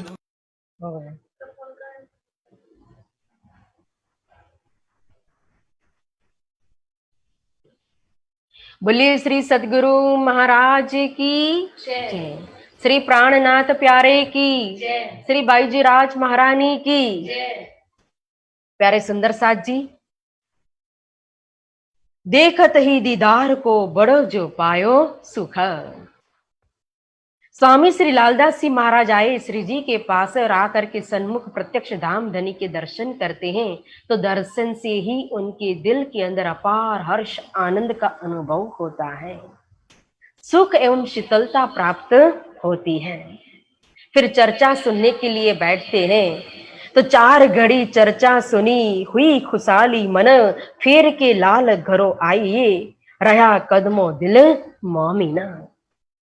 4 घड़ी कथा चर्चा सुनी, 4 घड़ी मतलब कि 1.5 घंटा तक चर्चा उन्होंने सुनी। फिर स्वामी श्री लालदास जी अपने घर आते हैं, लेकिन अपना दिल जो है ना वो तो धाम धनी के चरणों में ही रख करके घर खाली दिल वापस आए। फिर चर्चा मार्कंडेय की, कह दिखाया दृष्टांत, तब नजर खुली बातिन की, देखी दृष्ट एकांत। फिर जब घर जाते तो घर जाकर के उन्होंने चिंतन किया उस कथा चर्चा का जो भी उन्होंने सुनी थी ब्रजरास की लीला को। फिर एक एक बात को मिलान करते हैं और मिलान करने के बाद उनको एक बात समझ में नहीं आ रही थी, तो फिर वापस आए श्री जी के पास और आकर के पूछा कि हे धनी, सब तो बात सही है, लेकिन आपने कहा कि ब्रह्म सृष्टि जो है वो तो परम धाम में बैठ करके मूल मिलाव में बैठ करके धनी के चरण तले बैठ करके खेल देख रही है, तो हम वहां भी बैठे हैं और यहाँ खेल में भी हम आए हैं, तो ये दोनों बात कैसे संभव हो सकती है। जब यह प्रश्न लालदास जी महाराज ने किया तब फिर चर्चा मार्कंडेय की, कह दिखाया दृष्टांत। फिर मार्कंडेय की दृष्टांत देकर के समझाते हैं कि मार्कंडेय जो ऋषि थी उन्होंने जो माया देखने के लिए मांगा था तो माया का अनुभव उन्होंने कहाँ किया था, क्योंकि मार्कंडेय ऋषि भी बहुत बड़े तपस्वी थे और तप करते करते उनने इच्छा की थी कि मुझे भगवान की माया को देखना है। तो जब भगवान प्रसन्न हुए और भगवान दर्शन देते हैं तो उस समय भगवान ने तो जान लिया था कि ऋषि मुनि की इच्छा क्या है, उनको तो मेरी माया देखनी है। तो जब भगवान को सम्मान करने के लिए, चंदन करने के लिए ऋषि जी चंदन घिस रहे हैं और जैसे ही घिस रहे हैं तो घिसते घिसते तो अभी एक आटा भी उन्होंने नहीं फिरा था चंदन का, उतने में तो कहो भगवान ने अपनी माया का दर्शन करवा दिया। उनके सामने एक मोजल आ गया, एक ऐसा समुद्र खड़ा हो गया जिस समुद्र के अंदर उन्होंने स्वयं अपने आप को देखा और समुद्र के अंदर चारों ओर तूफानी तूफाने, पानी ही पानी, और जैसे कि वो डूब रहे हैं और उनका रूप भी बदल चुका है, एक स्त्री का रूप धारण कर लिया है और चारों तरफ बचने के लिए बचाओ बचाओ बचाओ कर रहे हैं। तो दरिया किनारा पर एक धोबी था, तो धोबी ने उनको बचा लिया और फिर उसने कहा कि अब मेरे साथ शादी रचाओ। तो फिर वही धोबी के साथ शादी भी हो गई। तो धोबन बन करके बैठ गए। फिर हर साल एक बच्चा एक बच्चा एक बच्चा, तो कितने सारे बच्चे भी हो गए। अब तो घर में खटपट भी होने लगी, लड़ाई झगड़े भी होते हैं, मारपीट भी करता है धोबी। तो धोबन जो थी वो पूरी तरह से कंटाल चुकी थी, यहां तक कि उसका जीना मुश्किल हो गया था। लेकिन करे क्या, उसको तो माया में से, काम में से बिल्कुल कोई फुर्सत ही नहीं थी। उतने में भगवान ने देखा कि मुनि जी, ऋषि जी कहाँ पहुंचे हैं, क्या हाल चाल है। अरे ये तो धोबन बन करके इतने दुखी हो रहे हैं, तो जैसे भी है तो मेरे ही भक्त। तो भगवान आ गए रूप बदल करके, एक ऋषि का, एक ब्राह्मण का रूप धारण कर लिया। और जहां धोबन थी वहीं बाहर आकर के अलख लगाई, भिक्षा मांगी। तो धोबन आती है बाहर भिक्षा देने के लिए। तो ब्राह्मण ने कहा कि देखो, मेरा तो नियम है, जब तक मैं कथा चर्चा सुनाऊं नहीं तब तक मैं भिक्षा लेता नहीं हूं। मैं तो पहले मार्कंडेय ऋषि की कथा सुनाऊंगा और उसके बाद भिक्षा लूंगा। धोबन ने कहा कि मेरे पास समय नहीं है, इतना काम है, अभी धोबी आएगा, अगर काम नहीं हुआ, रसोई तैयार नहीं हुई तो फिर मारेगा मुझे, पिटेगा। अरे इतने ये बच्चे हैं, इन बच्चों को भी देखना है, स्कूल भेजना है, बहुत काम है, मुझे फुर्सत नहीं है कथा सुनने की। तो वो ब्राह्मण चले गए, यानी कि भगवान चले गए। फिर दूसरे दिन वापस भगवान आए और आकर के अलख लगाए, फिर भिक्षा मांगते, फिर धोबन आती भिक्षा मांगने के लिए। ब्राह्मण ने कहा कि मैं तो कल से भूखा हूं, अगर थोड़ी सी कथा सुन लो और भिक्षा मुझे दे दो तो मैं भोजन कर लूंगा। धोबन ने कहा मेरे पास फुर्सत नहीं है, किसी और को कथा सुनाना। तो फिर चले गए भगवान। फिर तीसरे दिन आए भगवान वापस और आकर के भिक्षा मांगते हैं। तो धोबन फिर आई भिक्षा देने के लिए और देखा तो ये तो वही ऋषि जी है, ब्राह्मण है। फिर भगवान ने कहा कि देखो 2 दिन से मैं भूखा हूं, अगर मुझे भोजन कराना है तो फिर आप पहले कथा सुनो, फिर भिक्षा दो। जब तक मैं कथा नहीं सुनाऊंगा, भिक्षा लूंगा नहीं, तो मेरा भोजन होगा नहीं, तो मैं तो ऐसे ही भूखे मर जाऊंगा, तो ब्राह्मण हत्या का पाप तुम्हें लगेगा। डर दिखाया धोबन को। अब धोबन मान गई कथा सुनने के लिए, लेकिन सुनाने से पहले भगवान एक स्वरूप में उस धोबन के अंदर प्रवेश करते हैं और दूसरे स्वरूप में कहो तो भगवान बाहर से कथा सुनाते हैं। श्रीमद् भागवत के अंदर भी मार्कंडेय का दृष्टांत आता है और हमारी श्रीमुख वाहिनी के अंदर भी, सिंधी ग्रंथ के अंदर मार्कंडेय का दृष्टांत है। तो जब बाहर से अब भगवान कथा सुनाने लगे मार्कंडेय ऋषि की कथा, कि देखो एक मार्कंडेय नाम के ऋषि थी, उन्होंने बहुत तपस्या की थी, फिर लेकिन एक दिन उनको माया देखने की इच्छा हो गई तो भगवान ने अपनी माया दिखाई। तो जब भगवान के लिए वो चंदन घिस रहे थे तो चंदन घिसते घिसते ही उन्होंने कहो तो मोह सागर के अंदर प्रवेश कर लिया। मोह सागर के अंदर वो तो उनका रूप ही बदल गया, स्त्री रूप में आ गए और स्त्री रूप में आए तो एक धोबी ने बचा दिया। धोबी ने बचाया तो उसकी शादी रचानी वाली वो तो धोबन इतना कहने गए कि मार्कंडेय ऋषि जाग गए, अरे वो तो मैं ही हूं करके उनकी आत्मा जागृत हो गई। उन्होंने अपनी ही वितक से कहो तो अपनी आत्मा को जागृत कर लिया। तो जो मार्कंडेय ऋषि ने माया देखी तो कहाँ देखी, वहां वो तो भगवान के पास बैठे थे और वहीं उन्होंने कहो तो भगवान ने इस मोह सागर के अंदर एक स्वरूप खड़ा करके फिर उनको माया दिखा दी। तो उसी तरह से हम भी परम धाम के अंदर मूल मिलावा के अंदर ही बैठे हुए खेल देखने के लिए फिर एक हुक्म का स्वरूप खड़ा कर दिया राजी महाराज ने हमारा। जो हुक्म के स्वरूप, जो निस्बत के स्वरूप जो है ना, वही हुक्म के स्वरूप यहाँ खेल के अंदर आ गए, खेल देखने के लिए। फिर जैसे वहां भगवान आए थे मार्कंडेय ऋषि को माया से बचाने के लिए, माया से जगाने के लिए, वैसे ही कहो तो यहाँ 5 स्वरूप में धनी आए मुझ कारण। तो 5-5 बखत धनी हमारे लिए संसार के अंदर मनुष्य तन धारण करके आ गए जगाने के लिए। और इस समय भी जागनी ब्रह्मांड के अंदर भी जैसे भगवान एक स्वरूप में ऋषि मुनि के अंदर, धोबन के अंदर प्रवेश करते हैं और बाहर से उन्हीं की वितक सुनाते हैं, तो फिर ऋषि मुनि जाग जाते हैं। तो उसी तरह से यहाँ भी धामधनी ने क्या किया, तारतम दे करके, तारतम के द्वारा एक स्वरूप में स्वयं अंदर प्रवेश होते हैं और फिर उसी तारतम के द्वारा कहो तो दूसरे स्वरूप में बाहर से समझाते हैं और हमारी फरामोशी, अज्ञानता को, नींद को भगाते हैं। किसकी वितक सुनाते हैं? अन्य राजा महाराजों की वितक सुन करके हमारी आत्मा जागृत नहीं होगी, कोई इतिहास को, कोई कहानी को सुन करके हमारी आत्मा जागृत नहीं होगी, हमारी अपनी ही वितक से हमारी आत्मा जागृत होगी। इसीलिए 6 दिन की लीला हमारी अपनी वितक परमधाम से शुरुआत करके ब्रज रास और जागनी के अंदर की चौथे, पांचवें और छठे दिन की लीला को सुना करके हमारी आत्मा को जागृत करते हैं। अगर इसी वितक के दरमियान हम अपनी कहानी सुनाने लगेंगे या कोई कहानी अन्य किससे सुनाने लगेंगे तो उससे कोई हमारी आत्मा जागृत होने वाली नहीं है। यहाँ तो सदगुरु महाराज की वितक है, मोमिनों की वितक है, महामती श्री प्राणनाथ जी की वितक है, 6 दिन की लीला का वर्णन है। उस लीला को हमें श्रवण करना है, दिल के अंदर धारण करना है। तो जब मार्कंडेय ऋषि की कथा सुनी तो तब तुरंत ही बातूनी दृष्टि जो है वो लालदास जी महाराज की खुल गई, उनकी आत्मा जागृत हो गई और सत्य वस्तु का उनके अंदर जोश आ गया। लौकिक दृष्टि जो थी वो उतर गई, यहाँ की कोई शुद्ध बुद्ध रही नहीं। अब जागृत बुद्धि ने उनके अंदर प्रवेश किया तो गीता, भागवत, पुराण, शास्त्र, उनके अंदर भी जो आंकड़ियां थी, जो भेद थे, वो सारे भेद खुल गए। तो उनकी नजर तो, आत्मीय दृष्टि तो स्वयं अपनी लीला का ही अनुभव करने लगी।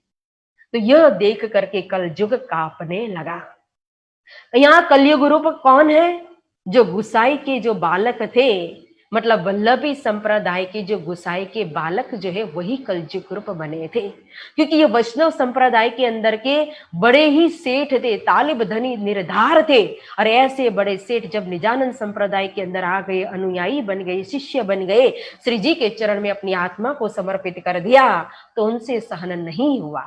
अगर उनके पास जाकर के कोई भी प्रश्न पूछो तो जवाब देने की ताकत नहीं है, लेकिन निंदा करने में पीछे हटते नहीं है।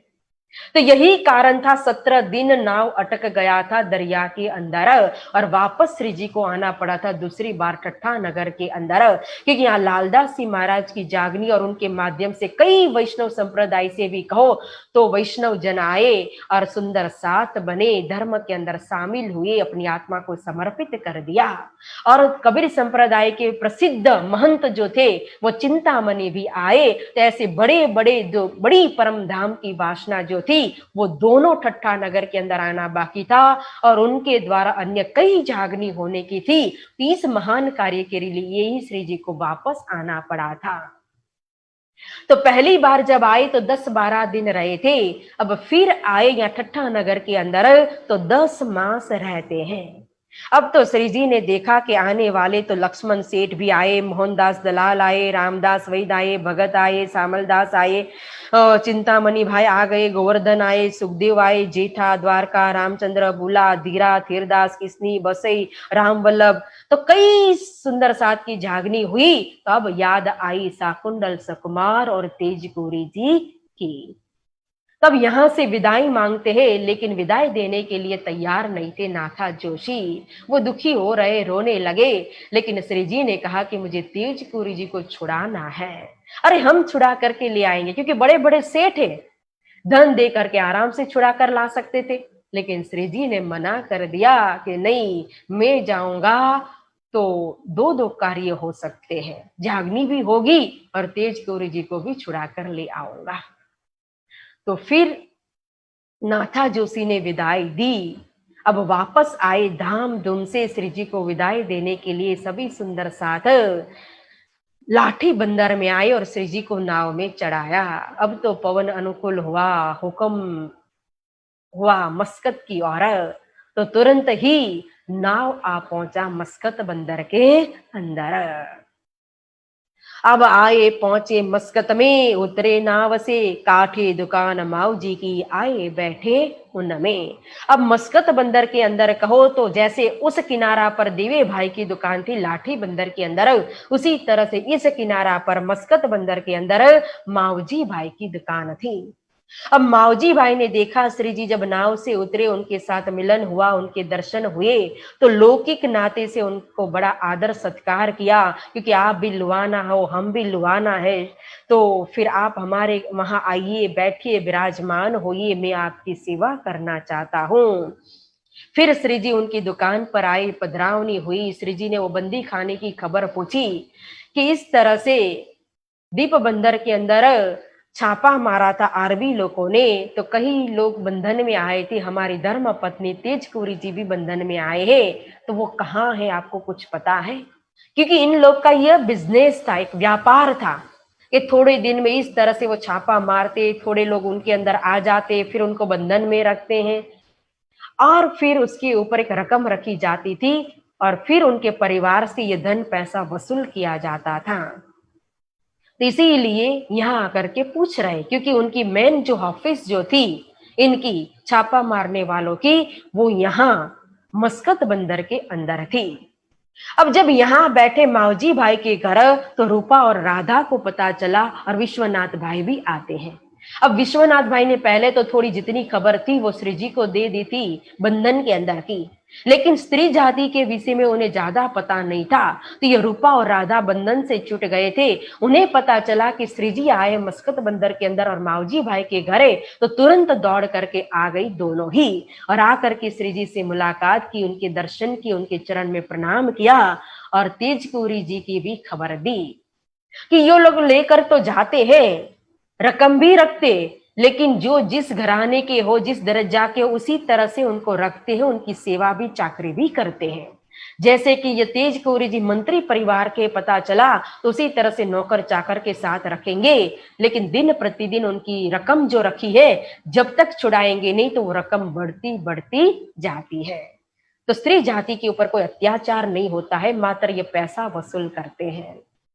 जब पता चला तो श्री जी को जो दुख था, दिल के अंदर जो दर्द था बंधन का, वो दर्द भी मिट गया।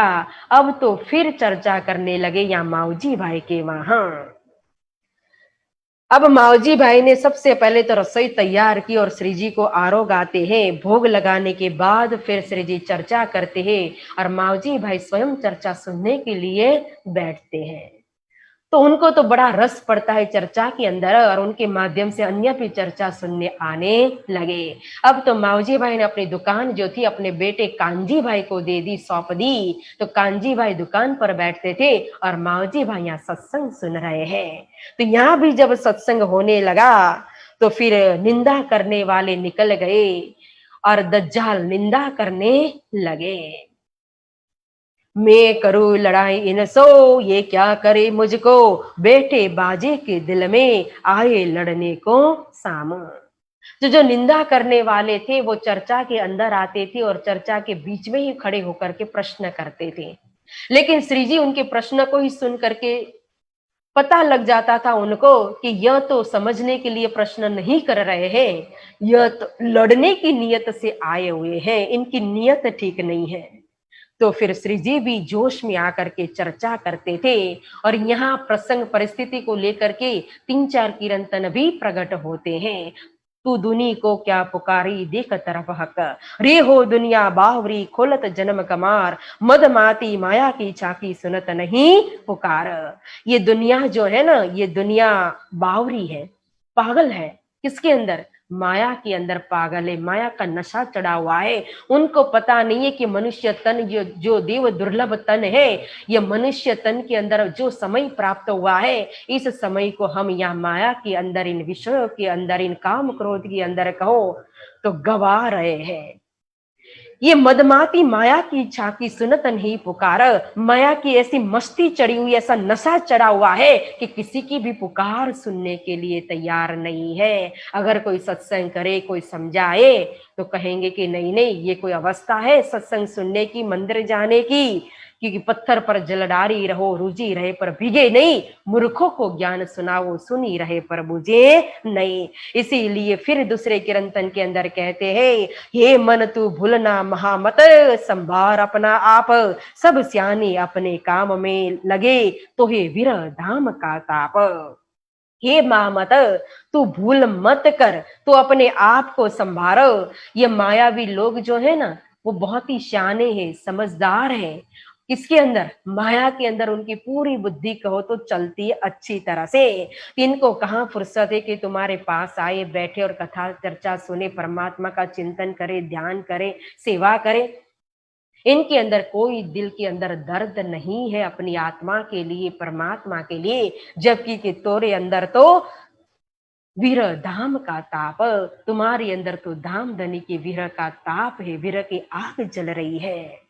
तो जब चर्चा करें इन किरंतनों के द्वारा, उन दज्जालों को समझा रहे हैं, जोश में आकर के श्री जी बता रहे हैं, मनुष्य तन की महत्व को समझा रहे हैं। लेकिन काम हो गया माऊजी भाई का। इन किरंतन से माऊजी भाई की आत्मा जागृत हो गई और पहले से ही अच्छे से सेवा तो कर ही रहे थे धाम धनी की श्री जी की, अब तो और दिल लगा करके सेवा करने लगे और धर्म के अंदर भी शामिल हो गए। और उनके साथ भी कहो तो कई लोग आते हैं और धर्म के अंदर शामिल होते हैं। लेकिन एक दिन देखा श्री जी ने कि माऊजी भाई के अंदर कुछ अवगुण है।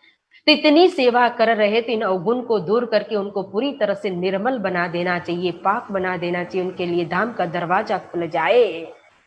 तो चर्चा के अंदर ही साफी खंडनी कर दी नाम लिए बिना ही। तो माहूजी भाई ने वो खंडनी सारी अपने सिर पर ली और उनको उल्टी असर हो गई।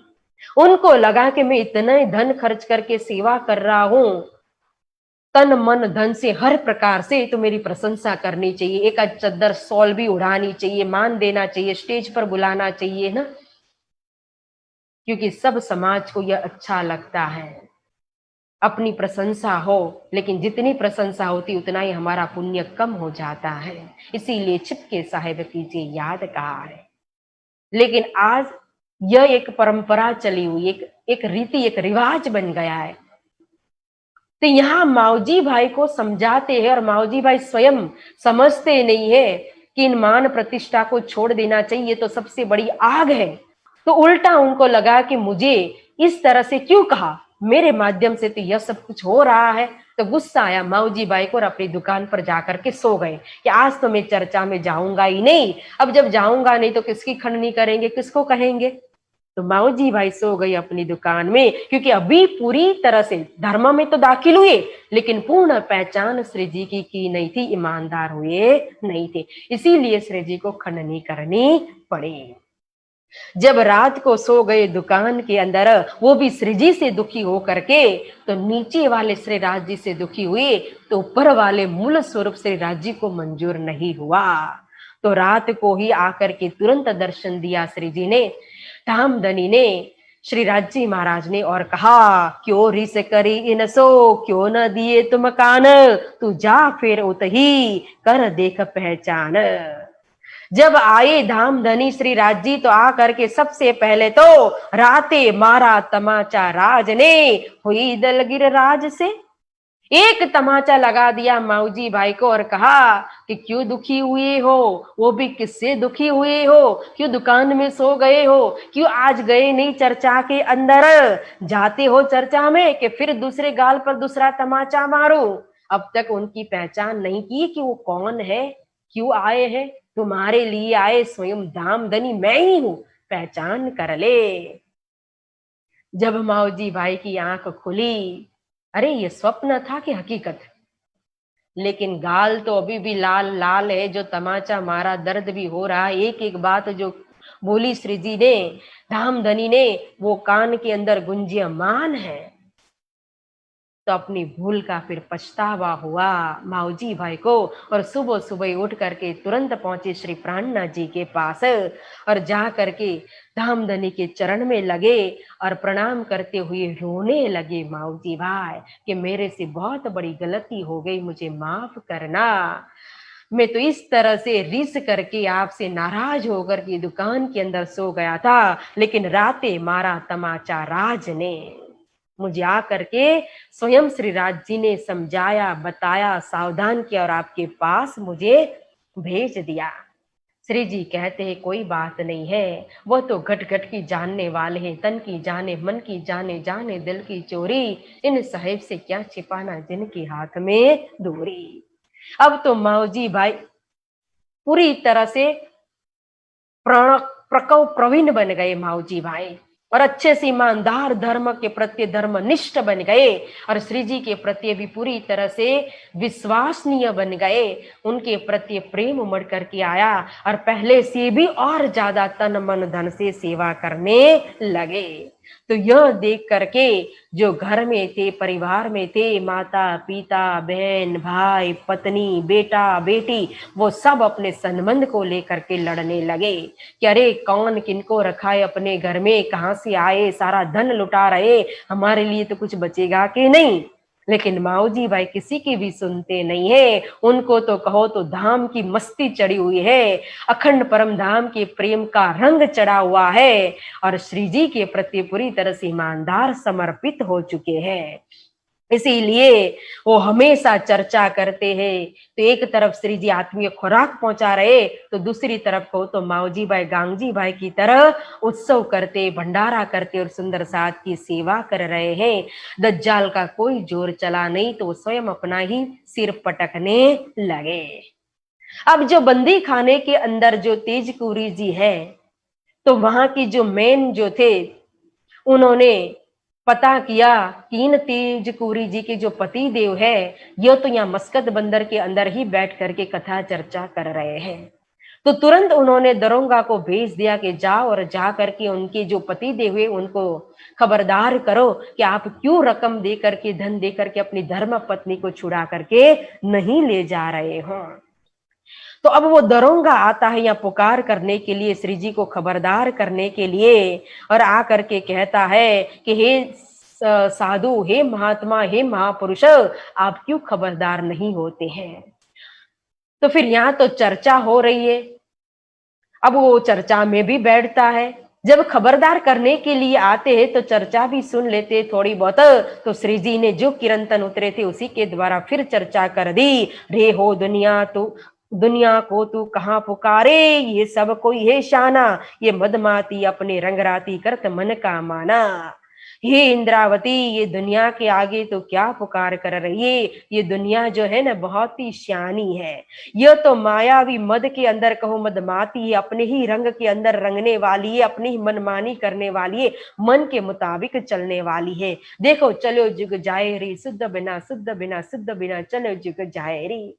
मैं कौन हूं, कहां से आया, मेरे आत्मा की पहचान क्या है, मेरा मूल संबंध किसके साथ है, किसी को भी पता नहीं है, किसी को भी पहचान नहीं है। और ये पहचान किए बिना ही सतयुग गया, त्रेता गया, द्वापर गया और ये कलयुग भी जा रहा है। कितने ही गुरु बन करके बैठते, हजारों शिष्य लेकर के बैठते, लेकिन न गुरु को फुर्सत ये जानने की, न शिष्य को फुर्सत ये जानने की कि मैं कौन हूं, कहां से आया हूं और मेरा आत्मा का संबंध किसके साथ है। रे मुड़मतिया फंद में उर्जे उपजत नहीं विचार, आप न चिन्हे घर ना सुझे ना लखे रचना हार। ये मूर्ख बुद्धि वाले हैं, ये तीन गुण रूपी भौरी में जो है ना वो फिरने वाले, इसलिए उनके मन के अंदर ये विचार सुद्धा भी उत्पन्न नहीं होता है। इसीलिए कि मैं को ये जगत कहाँ वार, कहाँ पार, कहाँ से आयो, कहाँ मेरो भरतार, इस बात पर वो ध्यान नहीं देते हैं, न उन परमात्मा की पहचान करते हैं। तो खुद तो अपनी पहचान नहीं करते और मुझे कहते आकर के तुम क्यों न होते खबरदार। खबरदार तुम हो, मुझे क्या कह रहे हो। अगर खबरदार होना होगा तो सिर पर साहेब जो वह है खबरदार, हमको फिक्र न कछुए वो कादर है भरथार। जो मेरे सिर पर जो समर्थशाली जो है परमात्मा जो है वो खबरदार होंगे, मैं क्यों खबरदार हूं। इसलिए मुझे आइंदा आकर के इस तरह से कहने की जरूरत नहीं है, क्योंकि चिंता करे सो आप, जिक्र करे जो साधन। इसलिए हे फरीदा उठ, हे साधु तू जिक्र कर, फिक्र करेगा वो अपने आप। तो हमें तो जिक्र में गर्क होना है, फिक्र के अंदर, चिंता के अंदर नहीं। चिंता तो चिता के अंदर ले जाएगी, जला देगी। तो इस तरह से उनके अंदर जब बड़ा दृढ़ विश्वास देखा तो यही देख करके वो दरोगा जो था वो पानी पानी हो गया। श्री जी की चर्चा सुन करके वो तो घायल हो गया। अब तो वो रोज आने लगा चर्चा सुनने के लिए, बहाना बना करके आते हैं। वहां कहते हैं अपने मालिक को, अपने सेठ को, कि मैं ये तेज कौरी जी के पति देव को खबरदार करने जाता हूँ। और यहाँ आकर के चुपचाप चर्चा में बैठ जाते हैं और चर्चा सुनने में इतना एकाग्र हो जाते हैं, इतना दिल गदगद होता है कि ऊपर वाले को, परवरदिगार को शुक्र अदा करने लगते हैं कि धन्य है कि मुझे ऐसी चर्चा सुनने को मिली और इन महात्मा के दर्शन हो गए। अब सभी बंदी खाने में जितने भी पड़े थे उन सबको अपने अपने संबंधियों ने छुड़ा लिया था, लेकिन अब मात्र बचे थे एकमात्र तेज कौरी जी। उनको किसी ने भी छुड़ाया नहीं है। यह बात पहुंची आबासी बंदर के अंदर एक बड़े ही धनवान सेठ थे जिनका नाम था भैरव सेठ। तो भैरव सेठ को पता चला कि एक तेज कौरी जी नाम की कन्या है और फिर उनको अभी तक किसी ने भी छुड़ाया नहीं है, वो अकेली बची हुई है, फिर वो लुवाना जाति की है।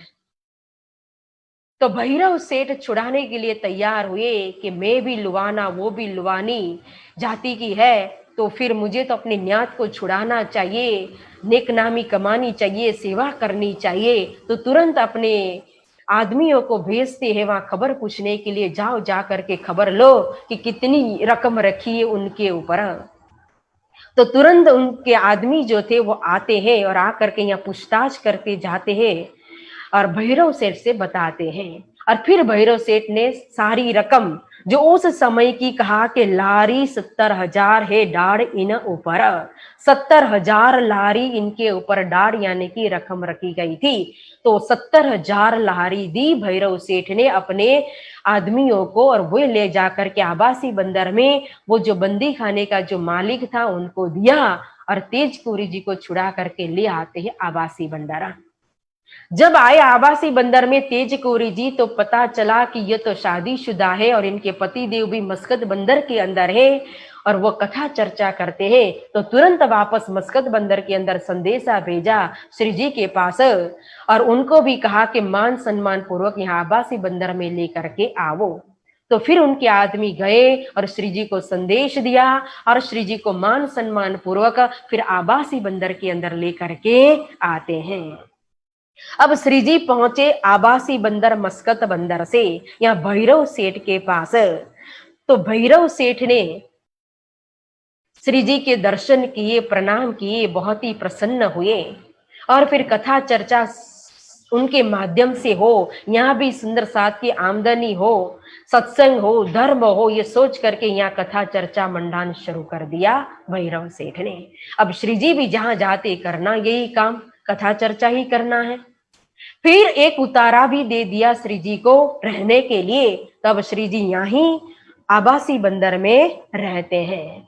रसोई करवाई और रसोई करा करके फिर आरोग आते हैं और आरोगने के बाद बड़ा बिछोना बिछा दिया चर्चा के लिए कि जिसको भी आना है, पूरा आबासी बंदर भी आए तो कोई चिंता नहीं है। फिर दूसरी तरफ गांगजी भाई की तरह कहो तो जो आए उसके लिए, सबके लिए रसोई का प्रबंध भी कर दिया भैरव सेठ ने कि फिर घर जाकर के खाना पकाने की, भोजन करने की, समय बर्बाद करने की जरूरत ही नहीं है, यहीं खा लो, फिर यहीं बैठ जाओ चर्चा सुनने के लिए। तो इस तरह से चर्चा होने लगी और सबसे आगे हुक्का लेकर के स्वयं भैरव सेठ बैठे चर्चा सुनने के लिए। अब यहाँ ब्रजरास लीला की चर्चा हो रही है, परमधाम की लीला का वर्णन हो रहा है और वर्णन करते करते, चर्चा करते करते भोजन का समय हो जाता है। फिर श्री राज जी भोजन करने के लिए, आरोगने के लिए उठते हैं और आरोगने के बाद फिर चर्चा करने के लिए बैठ जाते हैं। आराम करने का तो समय ही नहीं है क्योंकि कोई आता है, कोई जाता है, फिर वहां रसोई तैयार है, इसलिए भोजन करके भी कितने वापस चर्चा में बैठ जाते हैं और नींद आई तो यहीं बैठे बैठे सो भी लेते हैं, फिर उठते हैं तो फिर चर्चा सुन लेते हैं। तो चर्चा रुकती ही नहीं है। तो श्री जी चर्चा किए जा रहे, तो चर्चा करते करते कहो तो बहुत रात बीत चुकी, आधी रात चली गई। तो उसके उपरांत भैरव सेठ खुद जाते हैं चर्चा सुन करके अपने घर, अपने मतलब के विश्राम कक्ष में और जा करके आराम करते थोड़ा, और आराम करने के बाद फिर सुबह उठ करके नहा धो करके नाश्ता करके फिर आकर के चर्चा में बैठ जाते हैं। तो इस तरह से रात दिन आबासी बंदर के अंदर एक हो गया। चर्चा को चलावे पूर्व चर्चा चल ही रही है। और चर्चा करते करते ही फजर हो जाती है, सुबह हो जाती है, पता ही नहीं चलता है। अब भैरव सेठ चर्चा तो सुनते हैं, लेकिन रोज हुक्का लेकर के बैठते हैं। तमाकू जो है, हुक्का जो है, वो धुआं निकालते रहते हैं और नौकर जो है वो तमाकू डालते रहते हैं। तो उनका आधा ध्यान तो हुक्का के अंदर ही होता है, लेकिन फिर भी उनको चर्चा में रस पड़ रहा है। तभी तो आधी रात तक चर्चा सुनते हैं और फिर गौरव भी अनुभव करते हैं कि देखो हमारे लुआने जाति के अंदर ऐसी महात्मा ऐसी चर्चा कर रहे हैं। फिर इनका व्यापार भी आसपास में बहुत था, तो उनके दो व्यापारी जो थे मुल्तानी, वो भैरव सेठ के वहां आते हैं, जो शिष्य थे नानक जी के। तो कबीर साहेब की साखी लेकर के आते हैं जो समझ में नहीं आती थी, तो श्री जी ने उन साखी से ही चर्चा कर दी और समझा दिया। फिर उनको संतोष हुआ और वे भी चले गए। अब आवासी बंदर के अंदर एक तेजबाई नाम की महिला थी, जो आगेवान थी, जो बुजुर्ग थी। जब उन्होंने सुना कि भैरव सेठ के वहां एक बहुत बड़े महात्मा जी आए, कथा चर्चा कर रहे, तो वो भी चर्चा सुनने के लिए आई, दीदार किया, दर्शन किया। और कथा सुनने के बाद तो उन्हें इतना रस पड़ा कि अपने परिवार के साथ उन्होंने तो अपनी आत्मा समर्पित कर दी धनी के चरणों में। और उसमें भी नरसैया के कीर्तन में तो वो भाव विभोर होकर के उठ जाती और नाचने लगती थी। तो इस तरह से भैरव सेठ के माध्यम से बहुत लोग आने लगे कथा के अंदर और धर्म में भी शामिल हो रहे। तीनों प्रकार की सृष्टि ब्रह्मेश्वरी जीव आ रहे, जागृत हो रहे, नफा ले रहे हैं। लेकिन जिसके ऊपर स्वयं धाम धनी की नजर है, श्री जी की नजर है, वो तो हुक्का पी रहे हैं, हिल ही नहीं रहे हैं। तो लगभग यहाँ 1.5 मास हो चुका है कथा श्रवण करते करते भैरव सेठ को। तो एक दिन श्री जी ने कहा भैरव सेठ को कि हे सेठ जी, आपके माध्यम से इतना कुछ हो रहा है, धर्म हो रहा है, सेवा हो रही है, जागनी हो रही है, फिर आपने मुझे पूछे बिना और मैंने कहा भी नहीं, लेकिन फिर भी आपने हमारी धर्म पत्नी तेज कौरी जी को छुड़ाया बंधन में से। तो आपने तो मुझे ऋणी बना दिया है, मैं इसका बदला चुकाना चाहता हूं। तो मैं बदला चुकाऊंगा तो किसके माध्यम से? जो मेरे पास है उसी के द्वारा तो बदला चुकाऊंगा, और मेरे पास तो यह ज्ञान का भंडार है। तो मैं चाहता हूं मैं आपको भगवान के दर्शन करवा दूं। तब भैरव सेठ आजी जी भरे नम्रता के वचन कहते हैं कि एक तो आप हमारे ऊपर मेहर कर रहे हैं, हमारे घर विराजमान होकर के चर्चा कथा करके इतनी मेहर मेरे ऊपर की है, और ऊपर से मेहर करना चाहते हो और कहते हो कि मुझे भगवान के दर्शन और भगवान के चरण प्राप्त करा दोगे। श्री जी ने कहा हाँ, मैं जिस तरह से कहूं उसी तरह से अगर आपने कथा श्रवण की तो मैं 1 मास के अंदर आपको भगवान के चरण प्राप्त करा दूंगा। अगर नहीं करा सका तो फिर आप अपने रास्ते, मैं अपने रास्ते। तो भैरव सेठ हाथ जोड़ करके कहते हैं मुझे क्या करना होगा बताइए धनी। तो श्री जी ने कहा कि 1 महीना की मैं मुद्दत देता हूं, 1 महीने में आप परहेज लेकर के कथा श्रवण कीजिए। और परहेज उनको दिया क्या? बिना तमाकू छोड़ दो, मांस मछली सब, शराब और सब कैफ, परदारा चोरी न कबाड़। क्योंकि शराब भी पीते थे, तमाकू हुक्का तो लेकर ही बैठते थे, फिर मांस मछली भी खाते थे, मांसाहारी खुराक। तो सभी बुरी आदत उनके अंदर थी। वही आत्मा में पर्दा रूप बन रही थी, जागृति के अंदर पर्दा रूप बन रहा था। इसीलिए यहाँ श्री जी ने कहा कि 1 महीने की मुद्दत दो, 1 महीने का आप परहेज करो, नियम लो कि 1 मास तक मैं ये सब कुछ किए बिना, खाए पिए बिना कथा श्रवण करूंगा। अगर मैं नहीं करा सका 1 महीने में तो फिर उसके बाद आप डबल खाना, डबल पीना, कोई चिंता नहीं ना। ये लॉकडाउन था तो पी नहीं पाए, तो पीने वाले फिर जाकर के डबल पीने लगे ना दुकान पर। तो यहां श्री जी ने 1 महीने की मुद्दत दी और भैरव सेठ ने भी मान लिया कि इतनी मेहनत करने से ही, देखो कोई आर्ग्यूमेंट नहीं, उनको ऐसा नहीं लगा। इतनी शराब पीते थे, मांस मछली के बिना रह नहीं सकते थे, लेकिन फिर भी तुरंत मान ली बात कि इतनी सी बस मेहनत करनी पड़ेगी, और इतनी मेहनत करने से, नियम लेने से अगर मुझे परमात्मा की प्राप्ति हो जाती है तो मैंने आज से ही छोड़ दिया, अभी से ही छोड़ दिया। उस बखत आगे हुक्का था, सो दिया तुरंत फोर, उदक धराया 4 बस्तका, दर्द श्रवणा आत्म जोर। तो उस समय हुक्का जो पास में ही था लेकर बैठते थे, तुरंत फोड़ दिया कि अभी से मैंने यह चीज छोड़ दी है, और पानी लेकर के संकल्प किया कि 1 महीने तक मैं ये 4 चीज को छूंगा नहीं। अब धर्म पत्नी को, सेठानी को पता है कि इनके बिना सेठ जी नहीं सकेंगे, इसलिए घरवाली बड़बड़ करने लगी कि कहां से महात्मा ये सब छुड़ा दिया, अगर सेठ जी जिएंगे नहीं, मर जाएंगे तो मैं तो विधवा बन जाऊंगी। तो भैरव सेठ ने चुप कर दिया, देखो 1 मास के लिए मना किया है, अगर नहीं होगा तो फिर डबल खाऊंगा, चिंता मत करो, लेकिन आज से मेरी रसोई अलग, कुछ भी जो है मांसाहारी खुराक टच नहीं होना चाहिए, मुझे सात्विक भोजन चाहिए, और सात्विक तो मैं सब ले ही सकता हूं, तो मैं मरने वाला भी नहीं हूं। तब इस तरह से नियम लेकर के बड़े श्रद्धा विश्वास के साथ भैरव सेठ बैठे चर्चा सुनने के लिए। अब तो हुक्का भी नहीं था, तो मन लगा उनका चर्चा के अंदर एकाग्रता आई, दृढ़ता आई, विश्वास आने लगा, और जो पर्दा था, जो विकार था, वो विकार भी अब तो मिट गया।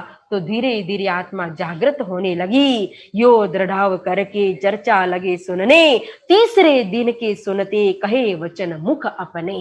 देखो कितनी नुकसानकारक ये चीज, इतने समय से सुन रहे थे लेकिन फिर भी आत्मा जागृत नहीं हो रही थी, और जैसे ये चीजें छोड़ दी, और कथा में 1 महीने का परहेज कराया था, लेकिन तीसरे दिन सभा मंडप में खड़े होकर के कहते हैं, मैं जन्म भर को छोड़िया ये 4 वस्त निषेध, वस्त भई मोहि प्रापत, पाया माया मोहे भेद। जो 4 चीज है ना, वो तो मैंने जन्म भर के लिए छोड़ दी। क्यों? क्योंकि वस्त भई मोहि प्रापत, क्या वस्तु मिल गई? आत्म तत्व, परात्म तत्व और परमात्मा तत्व। पूर्ण ब्रह्म परमात्मा, और परमात्मा के रूप में तो स्वयं धाम धनी की श्री जी की, महामती श्री प्राणनाथ जी की ही पहचान कर ली कि स्वयं धाम के धनी मुझे यहाँ जगाने के लिए आया है। भूली है धाम की जमात, जगाने प्राणनाथ जी आए। मैं आज दिन तक संसार में भूली थी, धन्य आप आए और मेरी आत्मा को जागृत कर दिया। ये निस्बती थी आत्मा, तो तुरंत अपने निस्बत को पकड़ लिया। तीसरे ही दिन आत्मा जागृत हो गई और धर्म के अंदर शामिल हो गए भैरव सेठ, और उनके माध्यम से भी कई आए और धर्म के अंदर शामिल हुए। बड़ी आमदनी हुई सुंदर साथ की, बहुत बड़ी मात्रा में जागनी हुई। अब तो चारों ओर शोर मच गया, चारों ओर चर्चा का पड़गा पड़ा, तो दज्जाल भी कहो शोर करने लगा।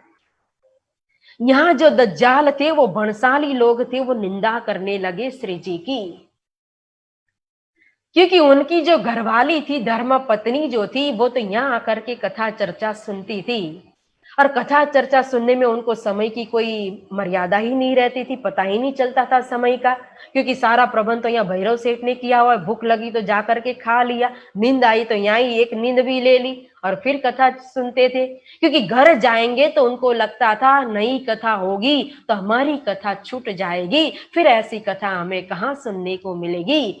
तो ज्यादा मात्रा में समय उनका यहाँ ही जाता था कथा चर्चा में। तो घर की जिम्मेदारी आ गई पतिदेव के ऊपर, तो सभी पतिदेव नाराज हो गए। अब हमारे घर के लोग बरजी न रेवे कोय, राव भैरव ठक्कर से कही हमारी लड़ाई तुझसे होया। तो सभी भणसाली जो है वो आ गए भैरव सेठ के पास लड़ाई करने के लिए, और आकर के सेठ जी से कहते कि हे सेठ जी, हम तो तुमसे लड़ने के लिए आए हैं, क्योंकि हमारी लड़ाई आपसे है, क्योंकि आप ही ने इन महात्मा को अपने घर में रखा है और ये प्रबंध किया हुआ है। हमारी पत्नी है यहाँ इसीलिए दिन भर बैठी रहती है, आप इन महात्मा को विदाई दो, यहाँ से निकालो, जिससे हमारी धर्म पत्नी हमारे घर में बैठेगी। अब तो भैरव सेठ जाग चुके थे, निस्बत ने कहो तो पूरी तरह से पहचान कर ली थी, तो दूसरे की बात सुनने वाले नहीं थे। माऊजी भाई की तरह धाम का रंग चढ़ा हुआ था, तो तुरंत जवाब दिया। तब भैरव ठक्कर ने कही, रखो अपनी लुगाया बरज, हम बुलावने न जात कहूं को, सब आवत अपनी गरज। मुझे यहाँ आकर के इस तरह से कहने का, रोकने का, ये चर्चा कथा बंद करने का या उपदेश देने का आपको कोई अधिकार नहीं है। फिर अगर मैं आपकी धर्म पत्नी या कथा चर्चा सुनने के लिए आती है तो अपने आत्मा कल्याण के लिए आती है, कोई बुराई करने तो नहीं आ रही है, कोई बुरा काम तो नहीं कर रही है। अगर चाहो तो आपको भी आना चाहिए और अपनी आत्मा का कल्याण करना चाहिए, लेकिन खुद तो आते नहीं और जो आ रहे उनको भी रोक रहे हो। और फिर मैं आपके घर आमंत्रण देने नहीं आता हूँ, निमंत्रण नहीं देता हूँ कि आओ मेरे घर आकर के कथा चर्चा सुनो। वो तो स्वयं अपनी मर्जी से आती है और अपनी आत्मा के लिए आती है। इसलिए आज के उपरांत मेरे पास आकर के इस तरह से बोलना नहीं, कोई अधिकार नहीं है आपको बोलने का। तो भंसालियों का कोई जोर चला नहीं। स्वयं कलयुग रूप बने थे, निंदा करने के लिए आए थे, लेकिन सेठ जी ने उनका मुख बंद कर दिया। अब शर्मिंदा हो गए सभी भंसाली लोग और विचार किया कि कहाँ है ना धर्म पत्नी आती है, मैं बुलाने नहीं जाता हूँ। सेठ जी ने कहा कि अगर रोकना है तो जाकर के अपनी धर्म पत्नियों को रोको, मुझे मत रोकना। तब धर्म पत्नियों को रोकने लगे, पत्नियों के ऊपर अधिकार जमाने लगे। कहते हैं कि तुम क्यों जाती हो कथा चर्चा सुनने के लिए? फिर कहते कहते कह दिया, जो घर छोड़ो रात बखत। फिर रात्रि के समय आप घर छोड़ करके क्यों जाती हो? क्योंकि स्त्री जाति को अगर बदनाम करना हो या तो बिठाना हो तो ये की है कि रात के समय घर क्यों छोड़ा। तो यहाँ सभी के पति देव ने कहा, और यह बात जब कही तो पत्नियों ने भी सहन नहीं किया। तब जवाब दिया उन्होंने, हमसे बुरा न हुआ कोई काम, चर्चा सुनने भगवान की जाते तिस ठाम। ऐसे वचन वो भी आप हमारे पति होकर के स्वयं हमारे ऊपर, अपनी पत्नियों के ऊपर क्यों कह रहे हो? अगर हम जाते हैं तो किस लिए जाते? कोई बुराई करने के लिए, बुरा काम करने के लिए? हम तो भगवान की कथा चर्चा सुनने के लिए जाते हैं। फिर इस देश के अंदर, ये दरिया किनारे के अंदर कहो या आबासी बंदर के अंदर कभी कोई कथा चर्चा होती नहीं है, और हो तो ऐसी कथा तो कभी होती नहीं है। ये तो ऐसी चर्चा करते न भूतो न भविष्यति, आज दिन तक कभी भी न सुनी हो, ऐसी नहीं कथा है। आपको भी जाना चाहिए, सुनना चाहिए। ये तो हमारे पूर्व जन्म के कोई भाग्य होगे, पुण्य होगे कि हमें इन महात्मा के दर्शन हुए और इनकी कथा सुनने को मिल रहा है, और आप हमारी आत्मा के आड़े आ रहे हो, पत्थर रूप बन रहे हो। हम आत्मा सौंप चुकी भगवान के कदम, दिह तुम्हारे भाग की सो छोड़ देता है हम। हमने तो हमारी आत्मा जो है ना, ये भगवान स्वरूप महामती श्री प्राणनाथ जी स्वयं हमें यहाँ जगाने के लिए आए हैं, इनके चरण में सौंप दी है। अगर हमें रोकोगे तो आपके हाथ में आपका हिस्सा ही आएगा। ये शरीर भी छोड़ करके हमारी आत्मा तो वहां जाकर के कथा सुनेगी। क्या करोगे तुम हमको, ये बर्जी न रेवे होया, क्या कर लोगे? और इस शरीर का हिस्सा जो आपके हाथ में आएगा तो इस शरीर को लेकर भी क्या करोगे? क्योंकि अंत आहार सुकर कुकर को या कौवा कीड़ा खाए, या तो अग्नि जलाए के करके खाक उड़ाए। यह तो शरीर जब चेतन शक्ति निकल जाती तो उसका तो कोई अस्तित्व रहता नहीं, या कौवा खाएगा, कीड़ा खाएगा, जल जाएगा, राख बन करके उड़ जाएगा। इसीलिए आज के उपरांत हमारे आत्म कल्याण के मार्ग में आप बाधक नहीं बनोगे। अगर आप भी उद्धार करना चाहते हो, अपना जीवन सफल बनाना चाहते हो तो हमारे साथ चलो और कथा सुनो, नहीं तो हमें जाने दो, हमें रोकने का अधिकार आपको नहीं है। तो पत्नियों भी सुनने के लिए तैयार नहीं थी। अब क्या करें?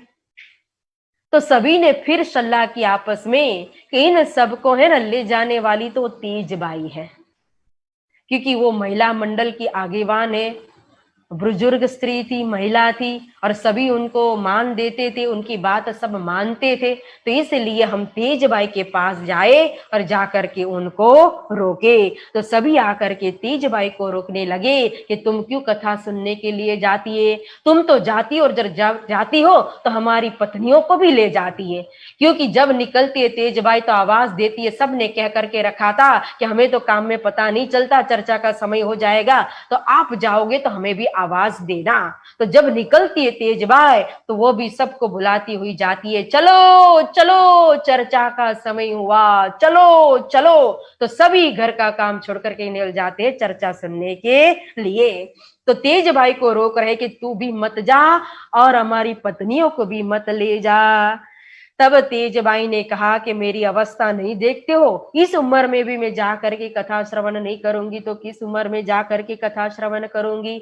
और देखो, गंगा पापम शशि तापम दैत्य कल्प तरुस्तथा पापम तापम दैन्यम च हंति संतो महात्मना।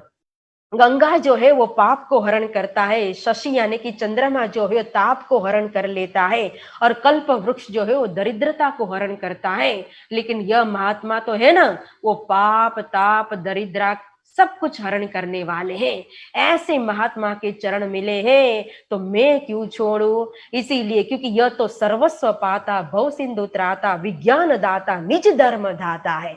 यह तो हमारी आत्मा को सब कुछ प्राप्त कराने वाले हैं, भव सागर से पार लगाने वाले हैं, निज धर्म को पालन कराने वाले हैं। तो ऐसे महात्मा के चरण तो आपको भी पकड़ना चाहिए। इसलिए जिंदगी सुधार बंदे, यही तेरा भी काम है। माता पिता सुत नारी कोई न सहायकारी, काल माया पासधारी सिर पे मुकाम है। जिंदगी सुधार बंदे, यही तेरा भी काम है। अगर चाहते हो अपनी जिंदगी को सुधारना तो स्वयं चलो और आकर के उन महात्मा के चरण ग्रहण कर लो, क्योंकि अंत में तो कुछ भी हाथ में आने वाला नहीं है।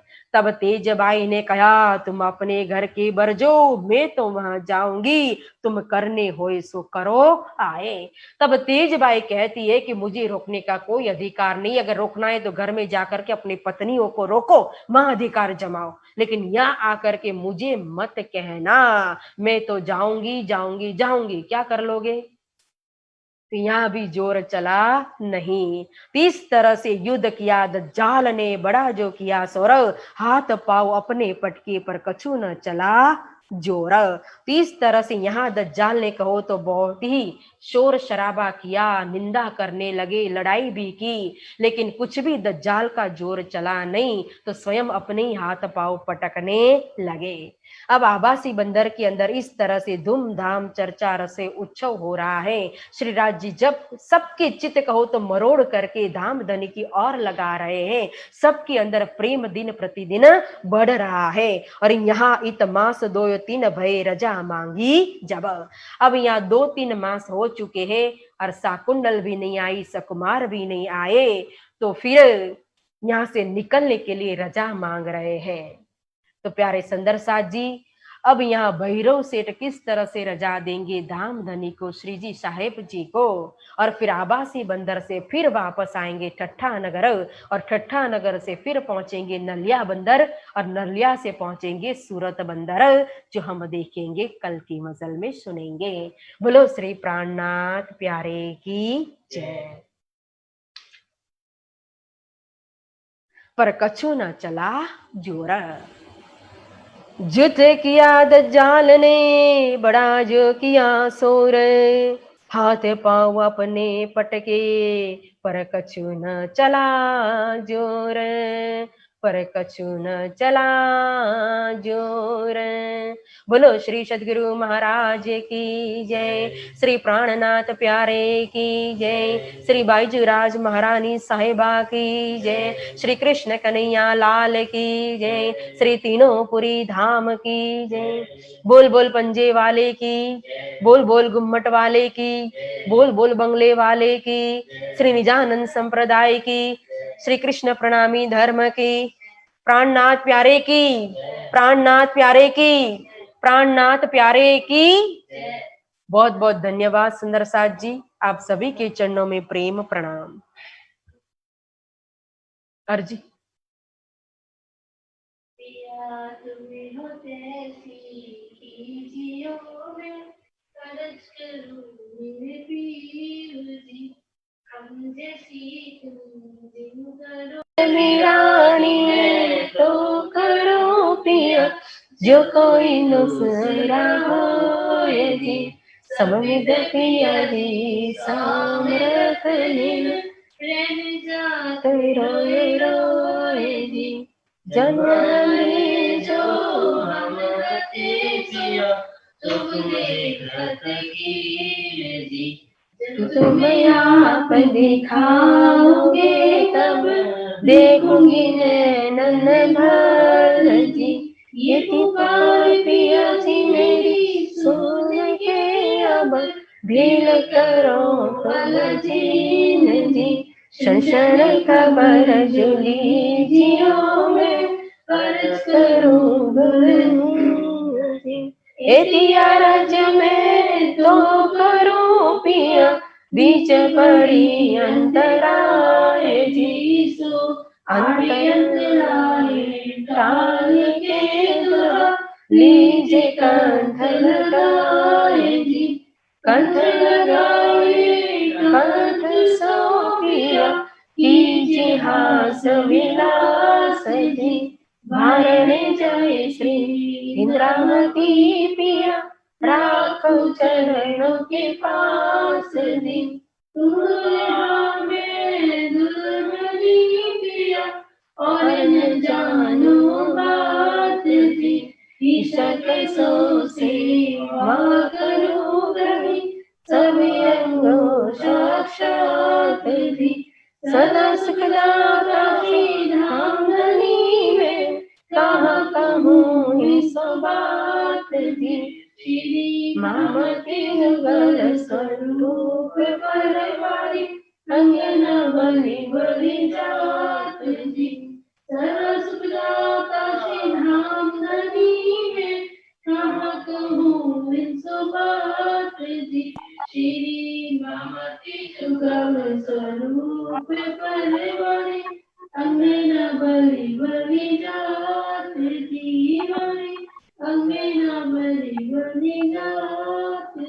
बोलिए श्री सद्गुरु महाराज की जय। श्री प्राणनाथ प्यारे की जय। श्री बाईजी राज महारानी की जय। प्रणाम सुंदर साथ।